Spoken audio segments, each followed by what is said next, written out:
200 construction workers. Only 5 seconds. I count fast. Hey, I got it last time for going how long we went, so I'm going to make it short tonight.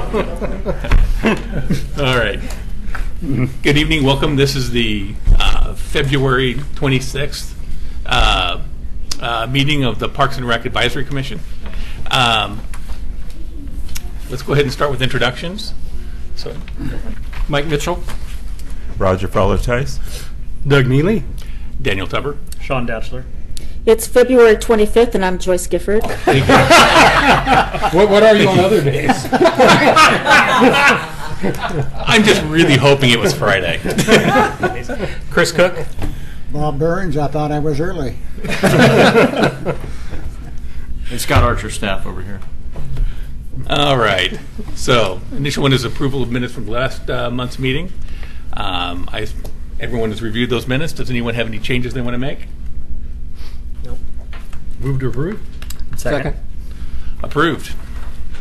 Oh, excuse me. have to vote. Everybody has to vote. Sorry, I'm getting used to this. So, everybody approves, say A. All right. Aye. Aye. And any nays? All right. Minutes are approved. Let's see. All right. Citizens, any comments on issues that are not appearing on the agenda for tonight? You have one person signed up, Haley Zeal. All right, come on up. Hi, my name is Haley Zeal, and I'm a public school teacher. My husband's a public school teacher as well, and we are homeowners in Oregon City. And I have 2 kids under 3, and we go to the parks every day, pretty much every day. And I'm here to talk to you and maybe ask you a couple questions about smoking in parks, because it's been a really, really difficult problem for us. Like even today, we went to, Rivercrest, Riverside. I mentioned I have 2 kids under 3, right? And, you know, it's a beautiful day. Many, many people outside enjoying the parks, and 2 people are smoking right next to the playground. I live a block away from the Barkley Hills Park, and there's a gentleman that goes there 4 times a day to have his cigarette at the park. And I know these are kind of anecdotal stories, but it's the experience of a general park goer, and it's happening all the time. I mean, almost every time we go to a park, there's someone smoking. Even so much that this summer we went to a couple West Lynn parks because I was pregnant and we just didn't want to deal with the smoking. We've driven up to parks and seen people smoking and driven away, and that's disappointing. And I have a niece who's 3 who has asthma, and that's just not an option to be at a park. So you know, our park that's a block away from my home is being redone. We're really excited about that, and I hope to take my kid there and walk a block away and be able to. It's just a playground. I mean, that's all that's at this park. It seems like it's for kids, for the neighborhood, and yet people are coming from workplaces where it's smoke-free workplaces in Oregon to come to our park to smoke. And that just seems really backwards to me. It seems like common sense. You would hope that people just wouldn't smoke in a healthy environment like a park, where people are walking around Chapman Park, running. There's baseball games. One more small story. At the Easter egg hunt last year, when my kid was there, I have a video of us being all excited, talking to the firemen, and someone just blows cigarette smoke in our face on this video at the Easter egg hunt that the who was putting it on? Yeah. So it's disappointing to me, and I'm hoping that there are steps that can be made. If it's prohibited to have loud music at a park and it's prohibited to drink at a park, I feel like secondhand smoke is a pretty serious issue, and it's not very inclusive of everybody, especially people with health concerns, to come to this beautiful public place where we spend our tax money to take care of, and there's cigarette butts on the ground and we're breathing in smoke, and it's disappointing. And I know there are cities like Portland and Salem, and it's kind of swinging in that direction, and I know that there are concerns that how would we roll out something like this, or how would we regulate it? But I feel like it's one of those things that if it was a known expectation, it would eventually become the norm, just like you don't play really loud music in a park and you don't drink alcohol in a park. So I'm just wondering, I'm curious, can you guys talk back to me? Oh, yeah. How does this work? Yeah. Okay. Am I the only person who's ever brought this to this place, or is this a conversation that's been happening, or are we aware that it's a problem? Not aware that it was a problem. Okay. And I imagine many cities that don't have this as part of, prohibited activities might not have as big of a problem as we do. But I feel like it's like I'm honestly almost every single time we go to a park, someone is smoking. Well, I would say Bob and I have had this discussion last year quite a bit, and I think it was a personal goal of both of ours to try to push this agenda item forward this year. Yeah. Our conversation had to do with the new laws that regulate marijuana and the e-cigarettes, and we didn't want to see that to be allowed in our parks. And if smoking is allowed, then why not the e-cigarettes, or the vaporized cigarettes, and the marijuana? So we have had the discussion, and hopefully we can pick that up and try and deal with this somewhere. There's always the issue of how it's regulated. Right. The regulation part is a major issue, of course, but anyway, that's... I'm just going to ask, do you know what our codes say? I mean, I know we can't smoke in the facilities. I presume you can't smoke in the swimming pool or the senior center. Right, and that's actually the state laws, inside facilities in the buffer zone. That the state law does not extend to outdoor, just open park facilities. So our code does not currently prohibit that activity. You're correct that there are a number of cities, park providers in Oregon that are either going in that direction or have already adopted that type of regulation. But that's a local decision that we would need to make. Next. Can you... Mike? Yeah. Scott, is that something that the City Commission has discussed? And if not, would it be appropriate for PRAC to put it on an agenda soon and then suggest to the City Commission that we would like to see that done? That would be the route that you'd want to go. Has the Commission talked about it? Not specifically. No, it hasn't been generated from that end of things. That's something that I think that you've discussed. Sean and Bob both talked a little bit that there's been some discussion over the last year and a half, whatever, that something that we're kind of keeping an eye on. That PRAC, I think my suggestion would be that PRAC, this committee, would generate a recommendation and bring it forward at some point to the Commission if that's what you want to do as a body. I would suggest before you just bring it up as just a suggestion, we working with me, the staff, you'd want to generate maybe some draft language or ideas, or take some examples from other cities and that type of thing, or other park agencies. And so that, I know it's on your goals list as to explore this idea. So I think it would be something that we'd want to put on a future agenda if you're wanting to do that, and then see where the discussion goes with this committee, and then bring it to the Commission if that's where you go. I was just going to mention that on our proposed annual goals, we have that issue to be considered. So it's on our agenda. And also another idea, in our annual report to the City Commission, we might be able to get the conversation started at that level with the City Commission. So those are my thoughts. I was going to say that over a year ago, the Parks and Recreation Committee presented recommended goals to the City Commission. And next year, the City Commission will be adopting, well, maybe re-adopting goals, but also setting new goals for the new commission. And probably the appropriate time for us is to consider that and make a presentation like the PRAC did more than a year ago to the City Commission for inclusion of those kinds of goals in their policy. And then they can draft the kind of code language that would be necessary should the Commission decide to adopt those goals. And then we might have a basis of setting up, signage, because people are probably going in there not Yeah. And so and that brings up something else that I'll come up to at the end that just occurred to me. But so yeah. Just one comment or question for Scott.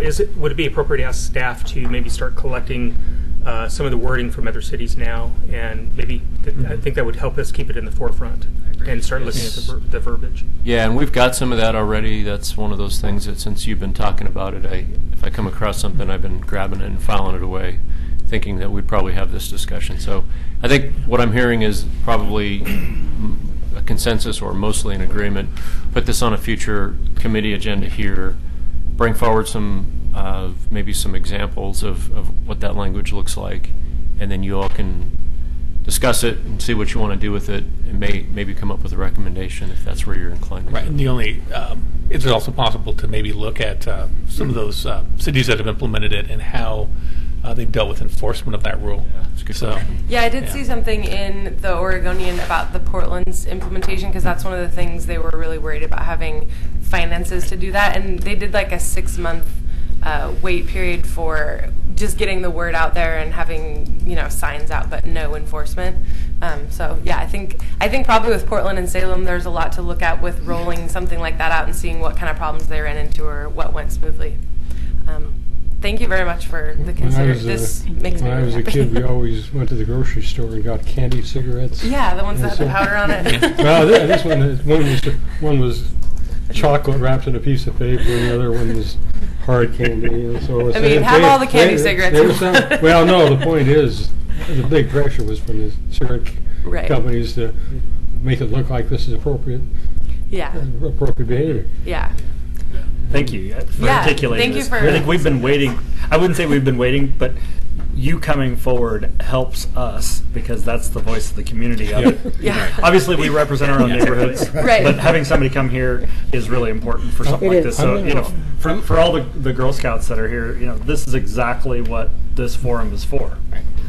So. And one thing you might consider, I don't know what neighborhood you live in, but probably talk to the neighborhood association too. If you can get some of the neighborhood associations backing this, I think it has a far greater opportunity for going forward. Great. So, idea. as far as like what a citizen like myself can do, it sounds like this is a conversation that you guys are having. Do you want? I mean, will there be an opportunity, you know, for signatures or for other involvement from people that I know that are very interested in this happening also? When it's on the city commission's agenda, Mhm. you know, you can certainly come and do a comment card Oh, at okay, city great. commission. Actually, even if it's not on their agenda, you can come in as you did tonight and bring something forward to them. Okay, And I've great. also seen it if you passed your information, like emailed Then that- Scott, yeah. that sometimes he will keep people, if there's 2 or 3 people that are really pushing an item, then he'll Mhm. keep them apprised of what's going on and, Okay, and yeah, the I would steps. appreciate that. Great. Well, thank you very much for Well, listening. thank you. Thank you. all right. Next, Girl Scout Troop 45064. Please come on up.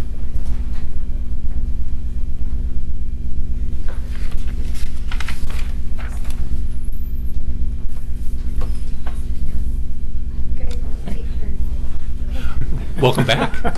Take turns. So, Oh, you need to state your name uh, for the record. my name is Kate, and I'm part of this troop. And so in October, we first came forward to you guys about this project in La Tourette Park. And since then, and for your support and the grant, since then we have gone to MIG to look at how they plan out parks. And we have gone to a woman named Jean, who is like a public engagement specialist. And so we have made many steps towards this grant. The Karma for Care people have not responded, or like they have responded, but it took them a while because they are switching over directors. So currently we do not have the grant, but we are continuing to go forward with it for the party on March 13th. Excellent. Okay, where's it going to be? It's going to be in the park, DC La Tourette tennis courts. Okay. We are doing the party, so to create awareness and get people's input on what they want the park to be, if we are to have a park, and to let people know that there is going to be a park there, maybe. And we want people to see what the park is in its original state.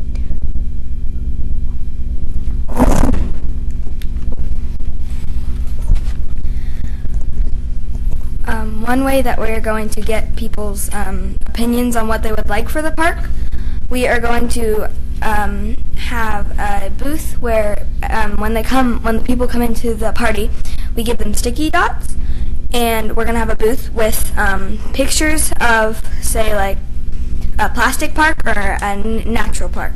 And then they can put their sticky dot anywhere in between that or on that picture, so that we know who, like, if they want kind of natural, kind of plastic, or what they would like, how to get their opinions on what they would like for the park. Another booth is going to be, we're doing a drawing booth where we have the picture of the park and what is there, like the layout of the park, and then we have icons on the corner, and they can draw where they want the things on the park and what they want on the park and where they want them to get there, and then we'll collect those and we'll get their opinions on what they would like for the park. Right. We also have a raffle, and this is one of the prizes.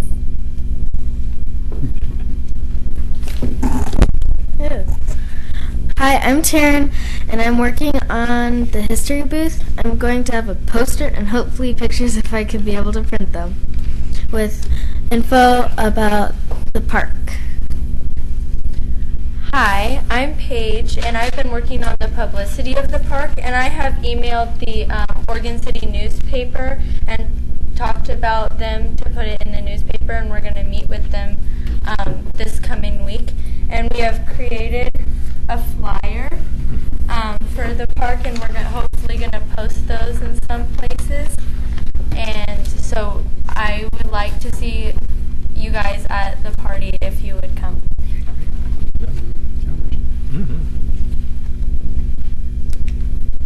Just want to let the Girl Scouts know that I made copies of your flyer that you gave me and gave it to these folks already, so you don't have to give any more of those out. Just so you know, they have a copy of those. I have a really critical question. What's a cookie walk? Oh, so we sell Girl Scout cookies, and so, you know, a cakewalk, we were hoping to have a cookie walk at our party. Ooh. So there's little samples. Do you have Thin Mints? Yes. Okay. I'm in. Tag-along. It's got to be tag-along. So we really want you guys to come to the party, and we're looking forward to working with the city on advising. Advertising. Advice. And is there anything that we missed, maybe?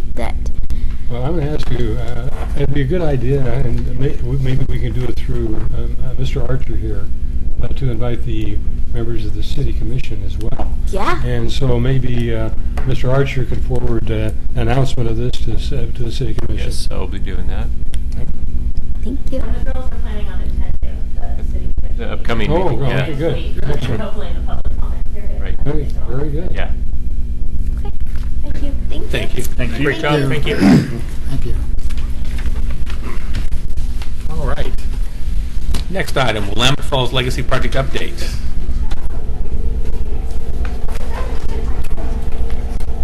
Give you some info here. Just a second. Hey, Dave. Hey there. Just take that.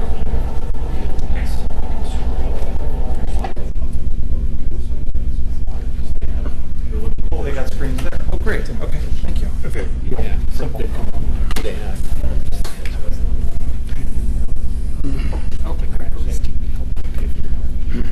So while this is, while our projector's getting brighter, and as a reminder, again, switch your screens over if you haven't done so. Just a quick intro. This is Dave Elkin. Dave is a park planner with Metro, and as you know, we've been keeping the committee informed about our Willamette Falls Legacy project pretty much at almost every one of your meetings and kind of an ongoing basis. And I think I mentioned at the last meeting that we were about to kick off into the design phase of the Riverwalk project. And Dave is the lead staff person on the design project. Lucky him, he's got a giant project right on his lap. And Dave agreed to come and keep the city informed as timely or as possible, and so we thought it'd be nice to just kind of have Dave come and give you a little run through on what we're doing, where we're at, and those type of things, and then we'll do this every once in a while or as needed kind of a thing. So with that, I'll just let Dave take it away, and then he and I will both be available for questions. Thanks, Scott. Appreciate it. So Dave Elkin, landscape architect with Metro. Thanks for having me. Appreciate your time tonight. And so, like Scott said, I just want to give you all a brief rundown about a little bit about where we've been and then where we're going with this project. And so just to familiarize you guys with where the site is. No, I'm kidding, because I know you guys know exactly where it is. But this being right in your backyard, we have this incredible opportunity for this 22-acre site right here at the south end of Main Street in Oregon City, and at Willamette Falls, of course. We are embarking, or I guess have since 2011, have embarked on this process of transforming this site into something special. It's going to take a while. There's a lot of things, little steps to take as we move through this process. And but importantly, what I just wanted to point out is what the project is right now, and the project is the Riverwalk, and we're doing some work on this 22-acre piece of property. And specifically, we have Falls Legacy LLC, who owns this property, has been an incredible partner on this project so far, and they have granted us an easement across the property for the Riverwalk. I'll use my mouse here. The piece of property here, of course, is owned by PGE. So that's the other significant project partner we have. And we're working with both of them in tandem, and we'll continue to work with them as we move forward with the project. But I just want to lay out, we got two significant property owners on this, and we are looking to place a Riverwalk through both of these properties, and at some point out to a viewpoint of the falls. The Riverwalk itself, so that's a capital project that I'm managing, is a piece or a third of what we're calling the Willamette Falls Legacy Project. So there's two other key parts to the Willamette Falls Legacy Project. There's infrastructure and then economic development. And with the Riverwalk being a public space, it needs to be supported by infrastructure. So sewer, water, electrical, Main Street, sidewalks, all that infrastructure that needs to go in tandem with the Riverwalk in order to support any sort of facilities that we may have in that public space. Then, of course, economic development being the latter half of the significant portion of the site, which is any sort of private development that might occur on there. Ideally, what we want to do is create an entire site that is fully developed, and it's whole, and it is a vibrant space both for public and for private development. And that's the ultimate vision, of course, for the site. And so we need to we can't just do the Riverwalk in a vacuum, and we can't do either of these other two pieces in a vacuum. We need to continue to move all of these along. So I'm managing the Riverwalk portion. Christina Robertson Gardner with Oregon City, you guys probably know her. She's managing the infrastructure piece, and then Clackamas County is representing the economic development side of this. So we're all in partnership. Of course, we are carrying the four core values. Those are our foundation, which all of you are probably familiar with: public access, historical cultural interpretation, economic development, and healthy habitats.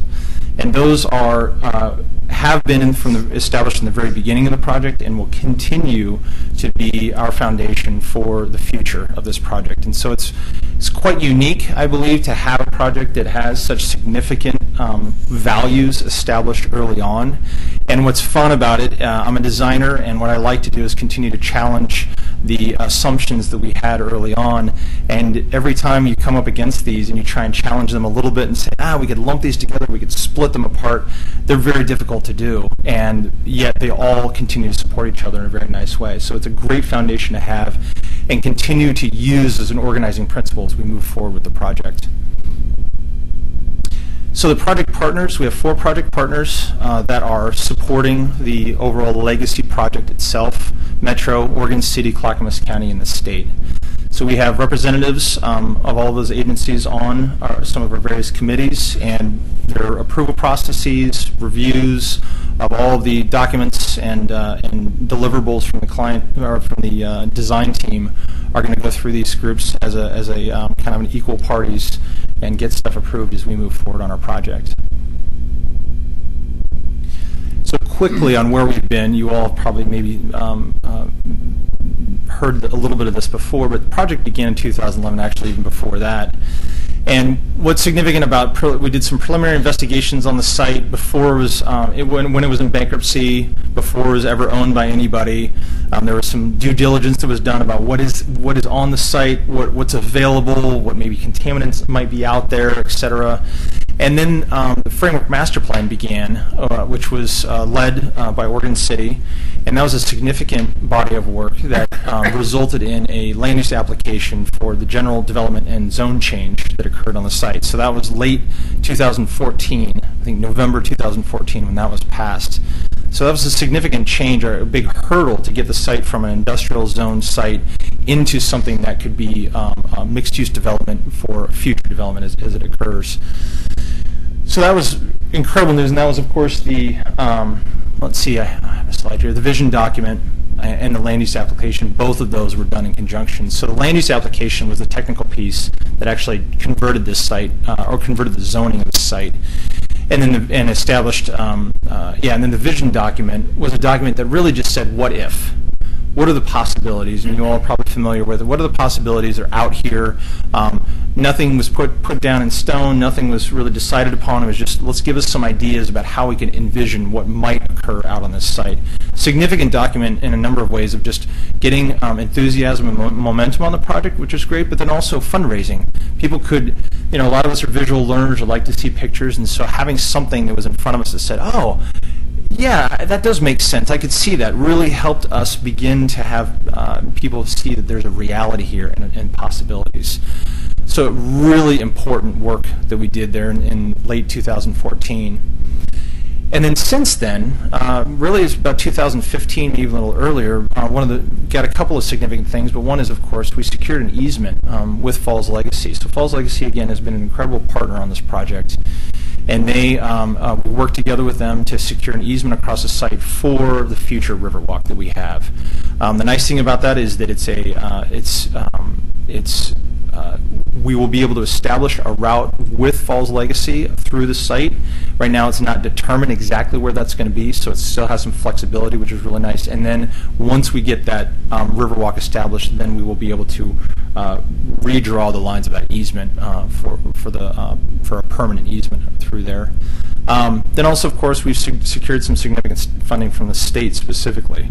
So we've got $5 million from the state, and then an additional $7.5 million towards the Riverwalk project. So that's a really big deal and very exciting when those occurred. So that really got us, again, generating some significant momentum on this project. And then going through, as you all know, the trials and tribulations of hiring a competitive design team. There's a lot of RFPs, a lot of paperwork, a lot of internal work that had to occur on that. I have a few more gray hairs because of that process, but that's just the way it goes, good public servant. And so we were able to hire a great design team. I'll talk a little bit about them here in a second, what they're calling themselves a design collective for this project. And then just recently, some of you may have gone to the September Portland Art Museum event where we had an interview session with the design team. And, it was a cozy event with about 400 people that showed up. And, again, there's never a lack of enthusiasm on this project. And that is one of the things that's truly overwhelming when it comes to any time I've ever talked about this project or engaged in audiences. It seems like the momentum continues to build and is not waning in any way, shape, or form. And, I mean, again, we've been talking about this since 2011, so it's pretty exciting. A little bit on the design team, if you all aren't familiar. There are three key firms that have called themselves a design collective. Snøhetta, who was originally out of Norway, or actually that's where their headquarters is. They have an office in New York and San Francisco. They're a landscape architecture and interior design firm I would suggest you Google them if you're interested. They do some pretty incredible work. They have opera houses in some incredible locations. They're doing some incredible work in San Francisco. So they're a world-class firm, and they're bringing some of their knowledge and their energy and talent to this project. And then coupled with that, we have Mary Reed, who's an incredible multidisciplinary firm as well, landscape architects, interior design as well, or product design, not interiors, product design, I should say, for Mary Reed. And they are an incredible local firm who knows kind of the ins and outs of some of our local codes, permitting processes, and then also just our local politics and organizations. And then Dialogue is a firm out of Calgary that really brings that development side. They did Granville Island, for those of you who might know. They worked on that project, and yeah, a significant project. And you know, when you hear them talk about, I think there's a really neat conversation we had when we were selecting them was they were talking about whether or not they should remove the concrete plant from Granville Island when they were doing the work, and somebody from their firm said, well, it doesn't make any sense because we can just get all of our concrete from them as we continue to do the development, and the concrete plant still continues to function today. And so all of that concrete that created the development was just a few yards away. And you know, most of us, I know back, we would say, well, we got to strip the site, get rid of that industry, and move that stuff along. And so they've created an incredibly dynamic space with all those variety of uses that are out there. So some of the images that Snøhetta brought, actually the Design Collective brought to the interview, were some like these that were really trying to talk and evoke the idea of interacting with the water, but also experiencing water. So that was a lot of the discussion that they had. Whether or not this is feasible really doesn't matter. The design or the proposal process it's compelling work and very interesting. So this is actually down underneath the dance floor, for those of you who might know, in that kind of vault where those turbines used to sit. And then maybe we remove a whole entire concrete wall out there, and people get to experience the mirrored effect with ferns and whatever else. And then what the possibilities might be on the Riverwalk. Is this what the Riverwalk might look like? Can you get patterning up inside of some of these unique spaces that we have? We have tail races that could be exposed, light reflection, but then also, of course, fishing and just being able to experience that kind of roughness of that edge of the river. So they really brought some very unique conversations, and that's one of the reasons why we chose them, but also very specifically they have an incredible community engagement process that their Design Collective has some incredible experience with, so I'm really excited about that. So just to wrap up a couple of last slides here, where we're going. So we are entering into the conceptual design phase. So we are going to develop a full concept plan for the Riverwalk. And that consists of three kind of key pieces to this. We're going to do a design principles and programming. So when we begin, the design team wants to establish what are we think the design principles that are going, like the 4 core values, they want design principles that they can carry through the design as they move forward. But then also what is the program, or what are all the activities that want to occur? We're going to have we have had incredible amount of ideas related, but only so many can fit on the site, and only so many can be scheduled at certain times. And so they are going to work through this process and try and identify what are all the program elements or activities that would fit and be conducive to the site. And then they're going to take those and they're going to develop alternatives. So give us a variety of things to look at and say, yeah, that one's working, or this one's more themed towards this, and this one's a little bit heavier towards here. And what inevitably with the design process, there's always a mixture of that, right? It's never like you just pick that one. It's always like, we like a little bit of this, a little bit of this, a little bit of this, and put them together, and then end up with a final preferred alternative. So it would say, here's what we think is the preferred alternative, this is where we want to go. But more importantly, what we're beginning to move towards is a phasing plan. So we know that we have enough money to build a phase of the entire Riverwalk. We know we can't build the entire thing at this time with the money that we have. We will be continuing to look at fundraising. We're going to be moving towards that, trying to get more money for a larger phase. We don't know what that phase is right now. We don't know how big it's going to be. But we know that we're going to have to phase this over time, and especially as it relates to the development, because there might be significant pieces of the site that might redevelop that might help the Riverwalk, or vice versa. So we're going to get a phasing plan, and then once we get that phasing plan and we identify what that first phase is, then eventually we're going to move into that design and construction of that first phase. So that's where the state's money and Metro's money and, well, actually Oregon City and Clackamas County, everybody's money is going to be pulled together and be able to do that, implement that work. So that's what my job is. I'm going to hang on and look for the long-term implementation and actual construction of this Riverwalk. So then lastly, just what I want to make sure you all know as well is in the very near term, very short term, we're going to be launching an online survey for before our next community event and a save the date. So our next community event is going to be end of March. It may be on March 30th. I'll find out tomorrow. So that's what we're planning on doing. Unofficially, officially, it may be on March 30th. I'm telling you right now. And so we're going to get an online survey before that to feed in some information into that community event. And then also we're going to do a survey after the community event for the people who couldn't attend. We want to make sure we get a range of voices, a range of people, and we want to make sure that while we are going to make this as accessible as possible on the 30th, we also just want to make sure that for those people who couldn't make it, that they have an opportunity to be able to get a say in the site. And then we're going to continue the stuff that I love, the technical investigations or pieces I'll bore you to death with, so I won't tonight. But we're doing a hydraulic model. Of course, we have this river, we have a dam, we have some significant flooding that occurs in and out of the site.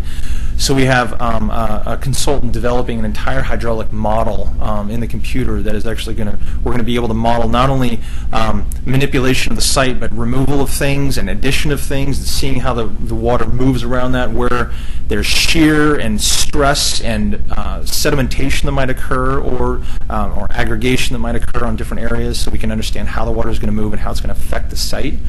And then we're getting a cultural landscape report that's being worked on that's just an incredible trove of information related to the site. Enormous database, as well as 4 period plans. So we're going to get 4 snapshots in time of exactly what the site looked like, how buildings were laid out, what those buildings were.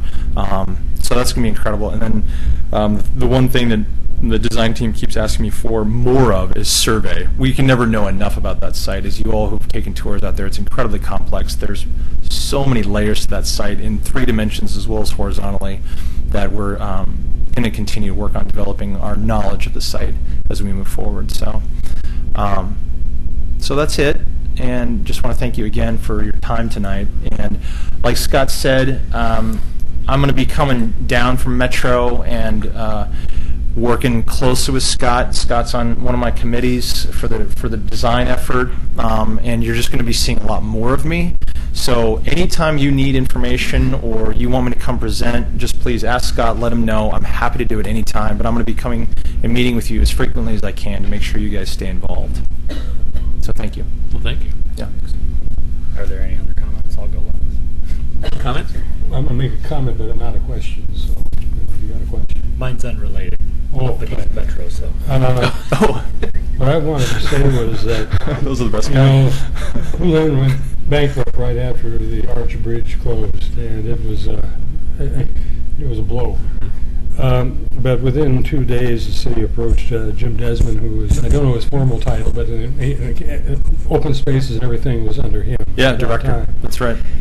And he jumped right into it. I mean, immediately he saw how significant this was. And Carlotta Collette was our Metro Regional representative on the council, and she jumped right into it. And initially, some of the councilors, I think, were skeptical until you got them out here.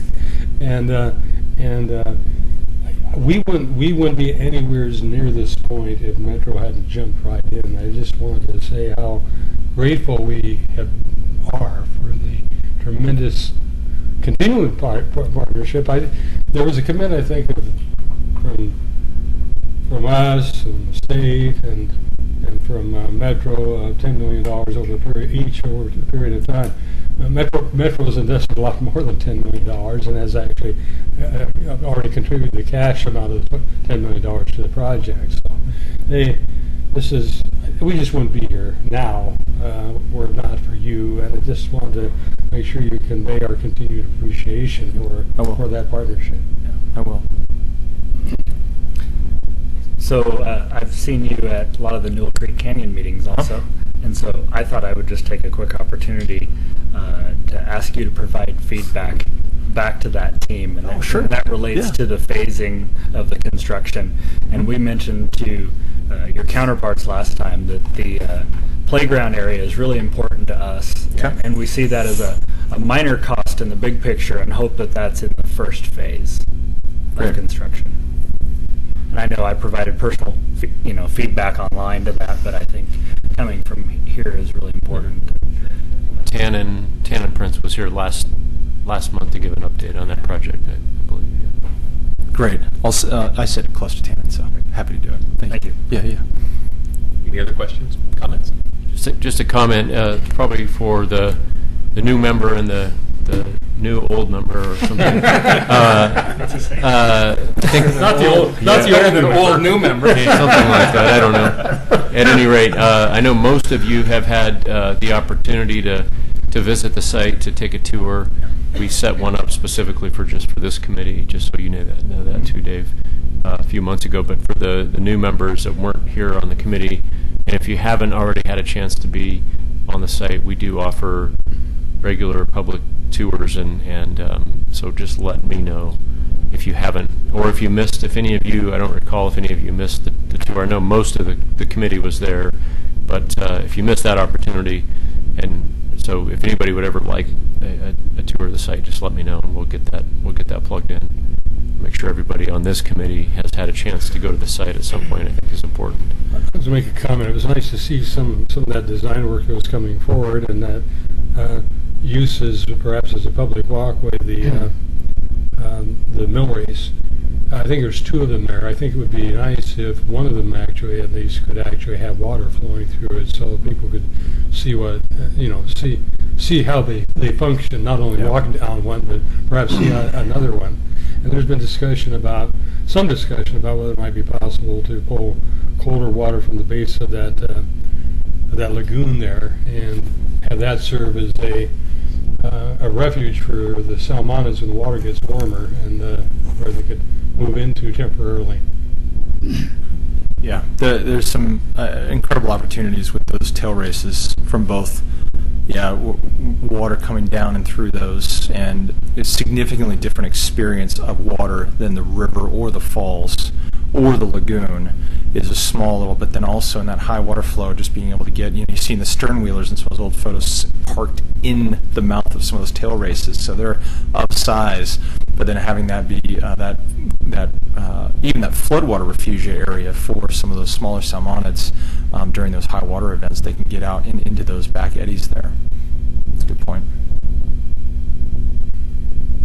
Thank you. Thank you very much. Thanks. Yeah, definitely. Thanks, Dave. Yeah. Let me get your.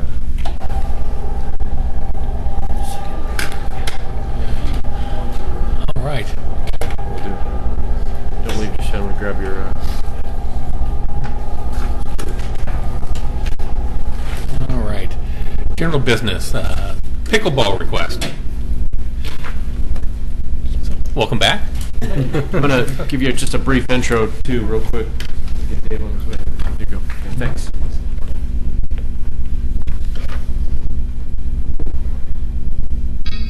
So, just a refresher for you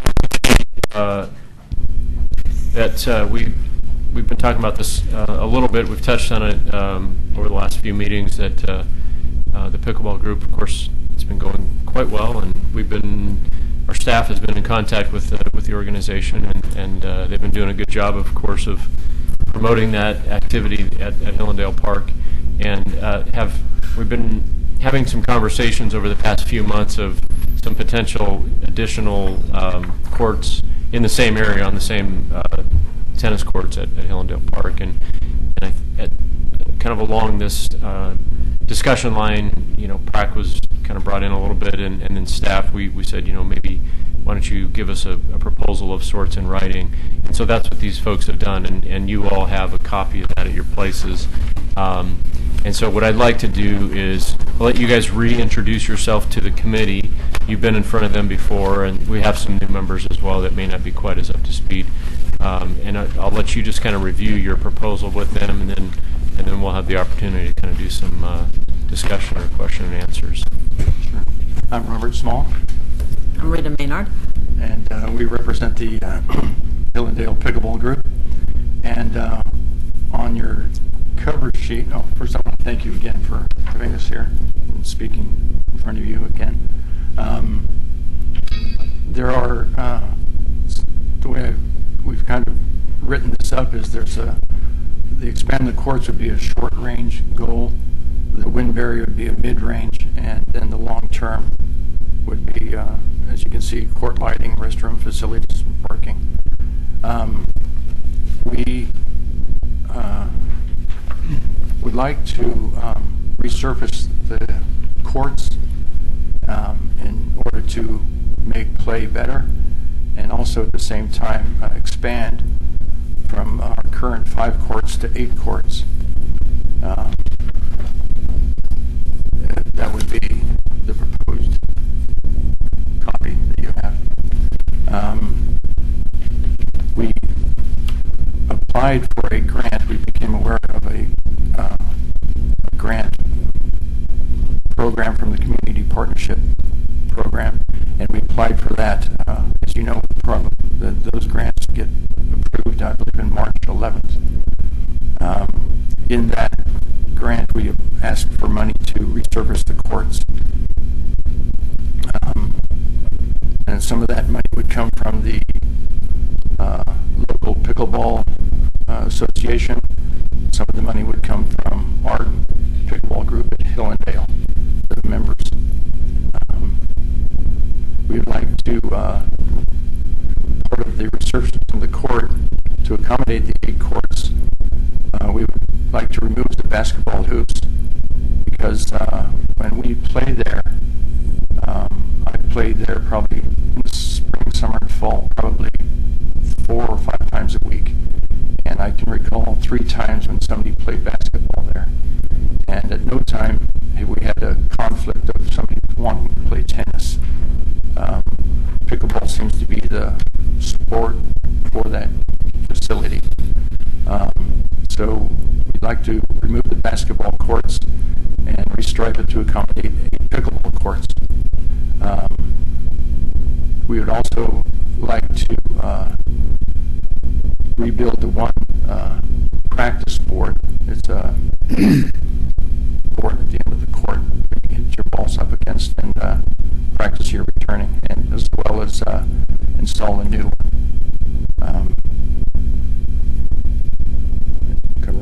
Well, I'll just, so I think some of the funding that you mentioned, so I think you said that there would be, if we did, so the funding would have to be flexible whether we got the grant or not.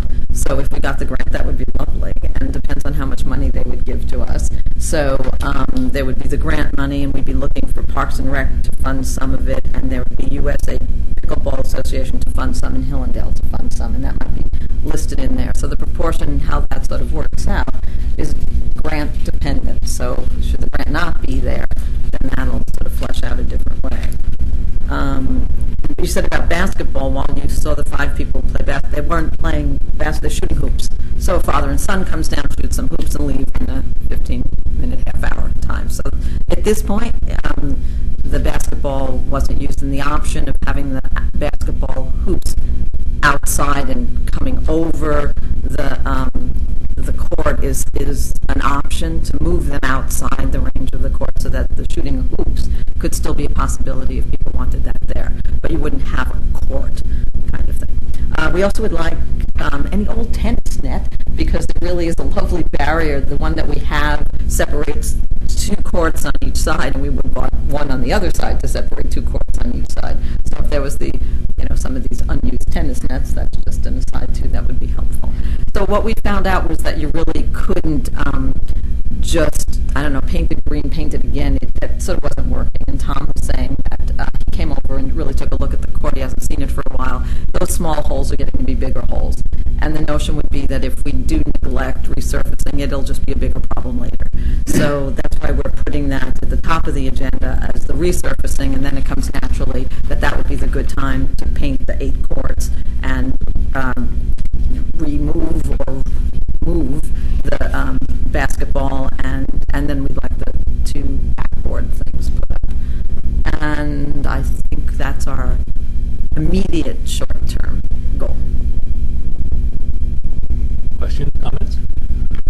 So this is the only basketball court in that park. To my understanding, yes. But there are some in the area. Rivercrest has a court. The college does, the high school. Of course, those aren't exactly I don't know, close. you would know more about, I don't know where all the... Lateran does, but it's not too good. There are a few If you around. expect to dribble on the surface there, it's not very good.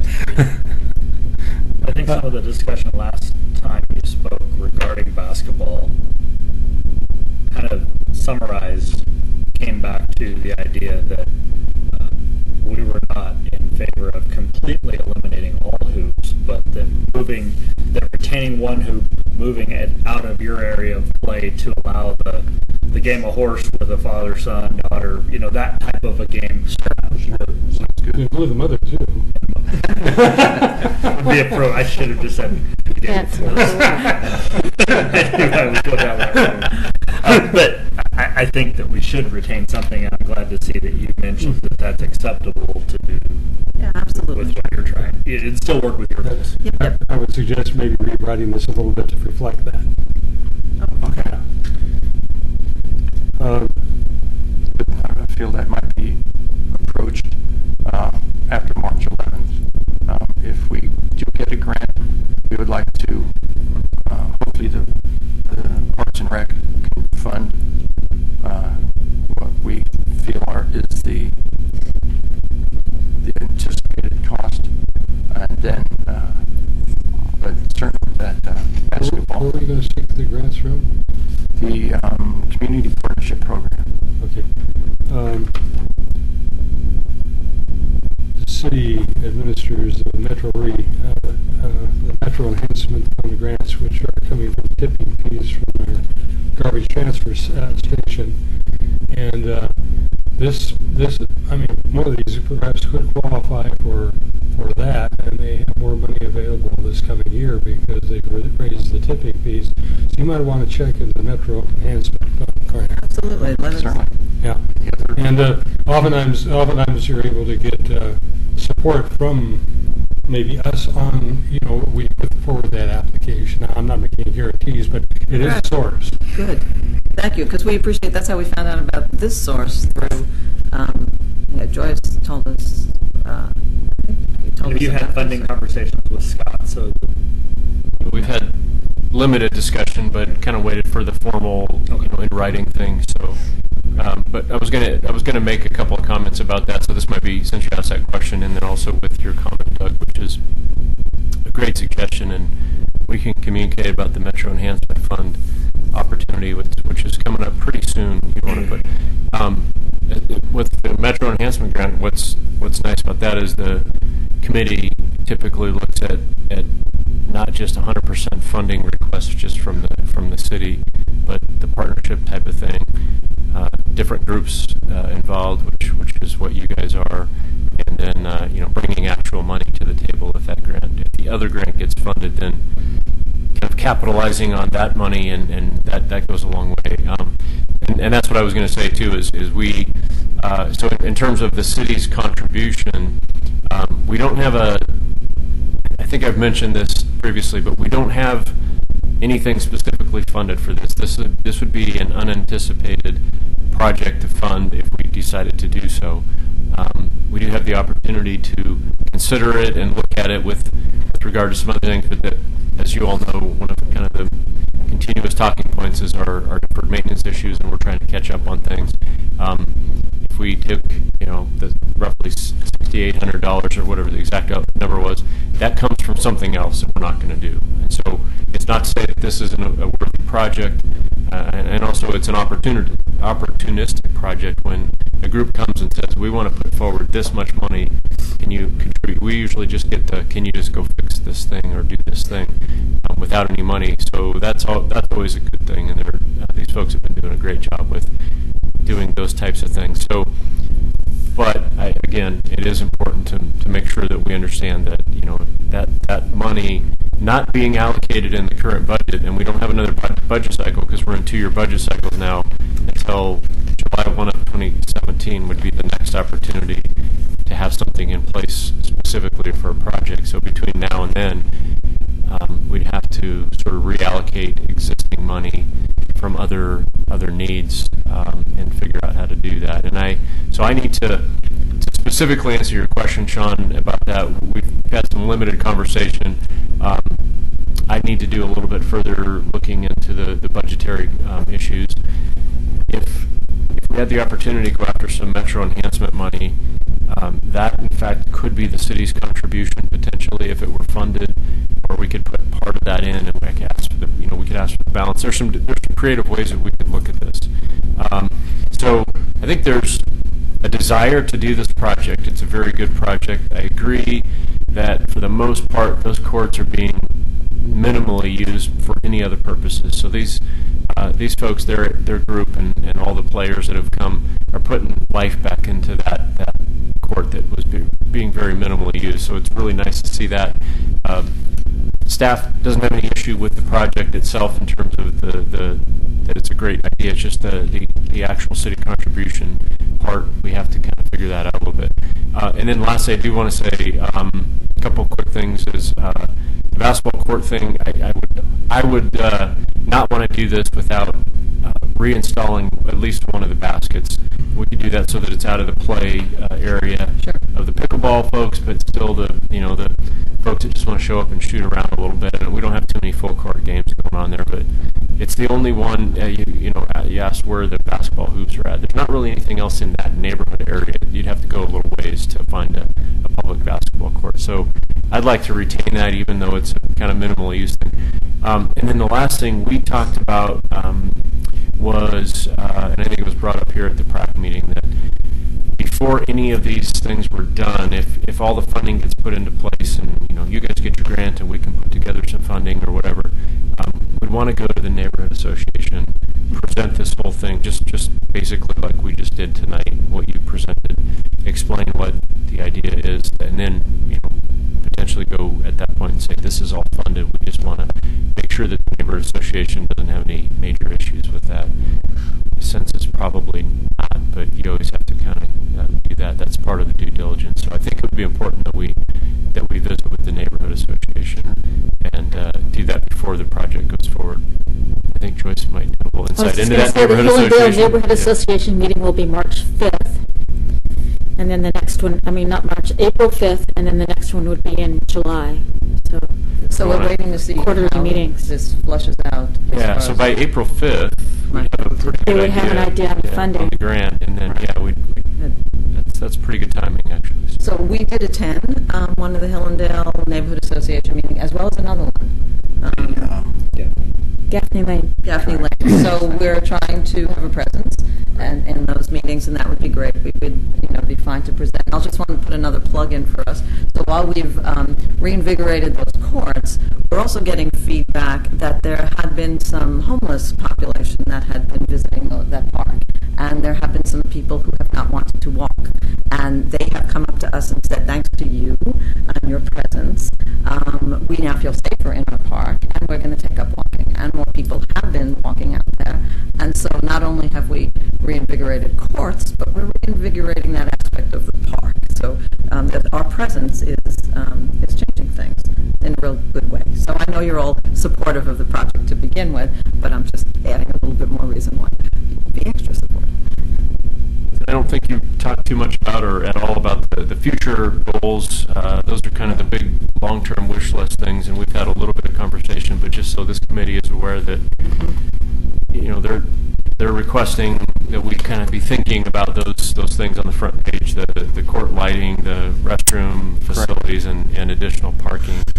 Those are all pretty significant improvements, and both in finances and kind of changing the site around. So we feel that'll be years down the road. Yeah, that's a long-term thing, and we'll kind of see how things go, and if the need drives, or if the activity drives those needs, it's something we could definitely think about. But it's much higher level funding discussion than we're talking about. A few $1,000s here. So I'd make one comment on that. Seeing the restroom facilities, you guys do have funding sources that some of the groups don't have. I noticed that baseball, softball groups sometimes will do that right now. Yeah, so. We have. We fund our own porta potty. Yeah, Okay. and if I had you never pay quite heard dues, you get a key to the porta potty.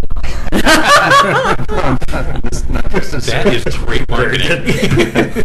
Okay. Those that aren't members, we charge them a quarter. That is a game. You never locked anybody into the porta party, have you? But we locked the key in yesterday, but we won't say that. Well, thank you. I just want to,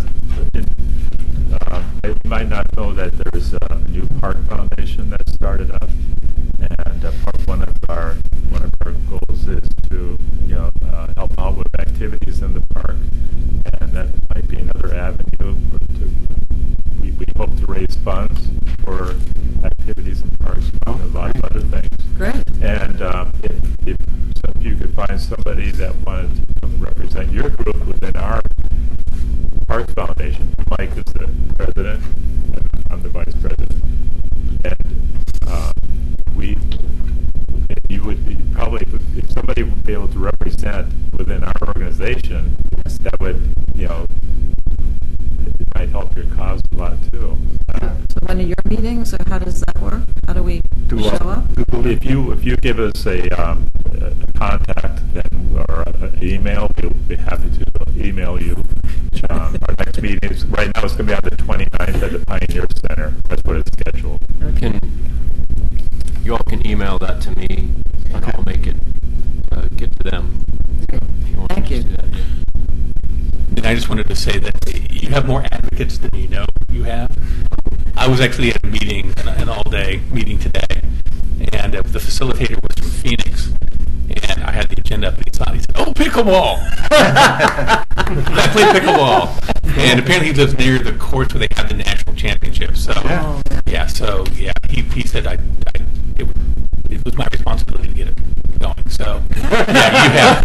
Thank you. Yeah, we're not kidding. It's the fastest growing sport. It really is, and people just light up about it. Resident, right? No, he was not. He was a resident. It's not your responsibility. I know. He's a potential tourist. I know. That's right. Very good. That's right. Well, last year we had several people just touring the country and stopped by for a couple of days and visited some friends and stopped and played pickleball too. Wow. Yeah. Interested to know where the name came from. Pickleball. You said. Actually, he told me today. see if this is true. Uh-huh. It was in Seattle, and it was someone who wanted to play badminton, but their shuttlecock was not good. So they grabbed a wiffle ball, but the badminton rackets wouldn't work. So they grabbed table tennis paddles and had lowered the net. And then that's kind of where they created it in their backyard. And then the ball got hit into the bushes, and their dog, Pickles, went and grabbed the ball. And that's where it got its name. We've heard about the dog. Yeah. Oh, that's good. I think that's how it happened. I was waiting for Pickle to come in. Yeah. Pickle the dog. See that one coming. So again, staff will kind of follow up. We thought it would be good to touch base here as you've been pretty involved or highly involved in this project as it's moved along. But I think we have a pretty good sense of the support, and staff will work with the group to try to kind of look at the funding question, but then also I think we'll kind of look at this metro enhancement opportunity that's been brought up, and just kind of we'll report back. And again, I just want to say, I've said this before, but I think it's worth saying that, I've been doing what I do here for a long time, this city and other cities, and a lot of you have been with this committee or other committees, and we get a lot of groups that come forward, or a lot of individuals that, might show up either at your meetings or that just come to my department and say, hey, would you, could we volunteer to do this activity or that activity? Could we put in, these widgets, whatever the game is or the activity is, and we promise we'll keep it up, and we promise we'll take care of it, and we have people that want to do it. We've had a lot of those kinds of things. This is one of the bigger success stories of those types of things, because these folks have put their money where their mouth is and made this happen when they first came forward and said, we'd like to do this, would you let us have some space? And we kind of went through the, back and forth. We tussled a little bit about where we would want to have this be, and it's worked out really well. But just as far as committing to this and then seeing it through, and not only just getting it going, but growing it. And these folks have been kind of the gold star example of how to do this kind of thing as a volunteer group, because a lot of those types of things come forward and then they kind of fizzle out, and you lose the people that are involved, or it never really gets off the ground. Not that everyone isn't, there have been other success stories certainly with volunteer groups. I'm not saying that they're all, but this is one of the groups I would say is just, when I look back at my career of these types of things, that these folks will be one of the kind of the shining star groups, just because they've, they're kind of pesky about it sometimes. but that's a good thing, because they're doing a good thing, and they're bringing an activity in and providing an opportunity. And so I just commend them for what they've done. And I've been out there and seen it, and there's a lot of folks out there enjoying that activity. And it's fun to see that life kind of reinvigorated into that sort of dead tennis court out there. So thank you. Thank you. Thank you very much for having us. All right. Clackamas Park boat ramp. Just an update for you. We talked about this. We presented a report and recommendations to you at your last meeting, and then subsequently, following that meeting, a similar report was presented to the City Commission at their work session on February 9th. And you'll recall that there were both some short-term discussion, kind of try to get the existing ramp back open, and then there was a longer-term effort. We looked at some hypothetical designs of moving the ramp, relocating it more downriver towards the Willamette, and rebuilding that as kind of the more 5 to 7 year vision. So just as a kind of a follow, circling back with you on that, since you had discussed this at length at your last meeting, and to let you know that at the commission meeting, as you were as a committee, there was complete support for let's get the short-term solution done if we can, get the ramp back open so that we have time to solve that longer-term issue. And we've been moving quickly. Staff has been meeting with all the different partners, mostly the Oregon State Marine Board, some Fish and Wildlife folks, and some of the other people that are involved in this. And we've quickly put together a permit application to do this short-term repair. And what we're shooting for is we have it's called an in-water work period. You're limited to when you can actually work in the river by all the permitting agencies and guidelines, and that's kind of a small window in the summer. So in order to get that done this summer, we've had to quickly put our application together, and then we're hopeful that it will come back with a thumbs up. We've already been kind of working. We met with those agencies. It's the Corps of Engineers, Department of State Lands, NOAA Fisheries, and some of those types of agencies that have a lot of jurisdiction over projects that get done in public waterways. So we've been working rapidly, and we are trying our best to get the green light to get this done in the summer. The Marine Board has given us the tentative. They think they can get this mostly funded. We might have a little city contribution, but mostly Marine Board funded. But it's not a guarantee. So if we get success on the permits, we'll get the project done this summer. If it doesn't happen in time with the permitting, and it's not approved until we miss the opportunity, you have to kind of, in backing up, we have to kind of back up from that window. We don't just start working as soon as we get a permit. We have to put together a bid package and do the public bid process, and then there's all the steps. So we're working back, and we're kind of right on this really tight timeline. But if we miss this window, then it will be next summer before we're able to get that ramp repaired. So we're doing everything we can. We're working hard, and we're working with our partners to try to get that done. On the longer term piece, the eventual replacement of the ramp, the commission in reviewing it had, you recall that we had a kind of a preferred option that had a loop road. Most of the options had just basically kind of a straight in and straight out with one road, a hammerhead turnaround, and then a straight back out on the same road. The preferred option that was discussed was more of a loop where you can circulate this way. There were some concerns brought up by this committee, and then there were similar concerns, I think even a bit stronger, I would say, from the commission that concern about that circulation took up a bit more of parkland than would be hoped for. So again, we're focused on the short-term thing, and we've got some time to work towards the longer-term thing. But just wanted to kind of circle back with you and let you know that issue was raised. The commission did have some concerns, and we're going to have to kind of work through that process with the Parks Committee, the commission, and then probably in some public processes. The one final kind of piece to this is that the commission has asked for, not specifically related to this, but this is a piece of it, the boat ramp, but just sort of in general with the discussions we've been having about the RV park, ongoing parking issues that we have at Clackamas with all the events and the heavy amount of use, and just sort of the general how the park is used. The commission has asked that we review the master plan for the park. We really don't have a true master plan that was ever done. It was built a number of years ago, and there certainly hasn't been any recent in the past couple of decades is what I'm talking about. Review of the how the site is used, how it works, and what the commission has suggested that we do and asked for us to bring something back in the coming year is to do a master plan of the site, sort of review what is where and how, and so this future boat ramp would tie into that, so that circulation discussion could be flushed out a little bit more. Discussions that we've had about the use of the RV park and possibly redoing the RV park.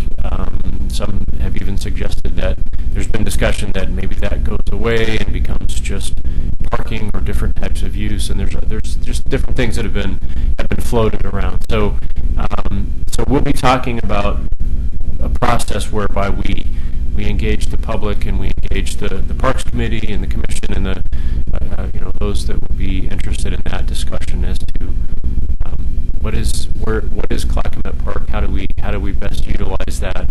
That obviously is something that's it's a very, very busy site, and it's very heavily utilized, and we need to kind of take a holistic look at that. So that did come up in the Commission's discussion about the boat ramp. So that's kind of everything in a sort of a quick summary, and any questions? Yeah, relating to the master plan, are they looking at staff to try to compile this, or are they looking at putting up funding for an outside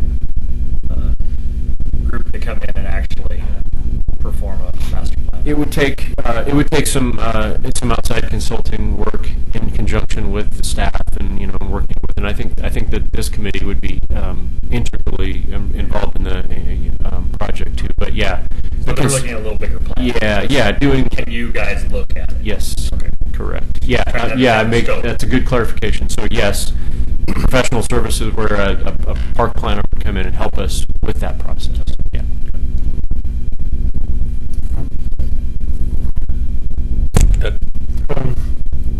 John Waverly, the maintenance person, actually Larry Potter was our previous person who made a presentation of various activities to the Optimist, and some of the same concerns were raised at the Optimist Club. They also, of course, they do the family festival down there, and so they have some, they have concerns that way, but the Urban Renewal District owns that area that's used for parking there, and I think they've always been looking for some developer to come in with something at that particular site. But, and I want to say, I think we need a longer-term solution than that. I can understand the same concerns people had about it, but I think we just run the risk of doing the 5-year thing and having to go out in 6 or 7 or 8 years again, where what you're talking about there has a far greater likelihood of being a functional boat ramp. So, but I don't know if it have. I think it'd be good to maybe have some dialogue about the parking situation down there, and wondering if, in fact, that urban renewal piece should be part of the public access in terms of parking and so forth to the park system. I mean, we're developing a waterfront. More people are going to use it as the mill site develops and so forth, and there are going to be parking limitations. That's going to be a challenge for parking there, but for people who actually not only want to use Clackamas itself, but also want to avail themselves of a river walk and so forth, maybe we ought to talk about that a little bit. That's if everybody. I think probably everybody's aware, but what Doug is talking about is the lot across the street from Clackamas, next to McDonald's. Yep. It is for sale. The city owns it. It's an urban renewal loan piece, and a couple of years ago or so, the city commission and the urban renewal agency, said we would like to put that up for sale to see if it would be a development opportunity to bring in the type of tax increment that as economic development goes, you're looking for, which is certainly understandable, but that is heavily used for overflow parking for events and when there's heavy use in the summertime and all that. So certainly, from the staff perspective, we're concerned that if that does go away, we've got a significant issue of parking, and so. Again, that direction came from the commission level. It wasn't a staff decision. No, I understand that, and I was part of that discussion. Yeah, yes. But I do know there's at least one, I think 2 current commissioners that have concerns about that now. So the thing is, there might be a kind of development that could go in there that have parking that would be available on weekends and so forth. They may not, they may not necessarily be directly opposed to each other, but the concerns about parking, I think, is something that we need to address and recognize that might be part of any solution. Again, the master plan discussion, this is a part of that, in that holistic view of the whole site and the parking and long-term looking at the impact. And you're absolutely right, as the riverfront continues to develop more, it's not going to get there's not going to be less burden on parking. So, just a question and a comment. The question is, if we think about a master plan for that park, is what's going to happen at the Cove far enough along in its master planning so that we know how Clackamas Park will connect with the Cove? It needs to be part of our discussion. Absolutely, yeah, that's part of it. And the other thing, I know it's way down the road, but I can't resist saying it because I took the time to go down there. I was one of the people that expressed a concern about that preferred route and how much of the park it carves off. And when you stand there and look at it, it's worse than it looked on paper. It carves off half the park. And I know that inside it would still be usable, but, thinking as a parent, my kids are 29 and 30 now, but when they were little, when you've got a road on all sides of you and people maneuvering their boats back and forth, as a parent, the old, back yourself up to the wall of the bar. There's no place you can back yourself up. You're going to have eyes on the swivel. I don't think it'll be an attractive area. So anyway, couldn't resist saying it. Sorry to waste time. Okay, I agree. After you made those comments, I went down and drove around, and I had the same opinion that it was even worse than was described here in our meeting the other night. We take 25% of the parkland, or approximately, my estimation, and anything inside that loop would be useless. The driveway would go around, but you couldn't have kids run loose inside the driveway.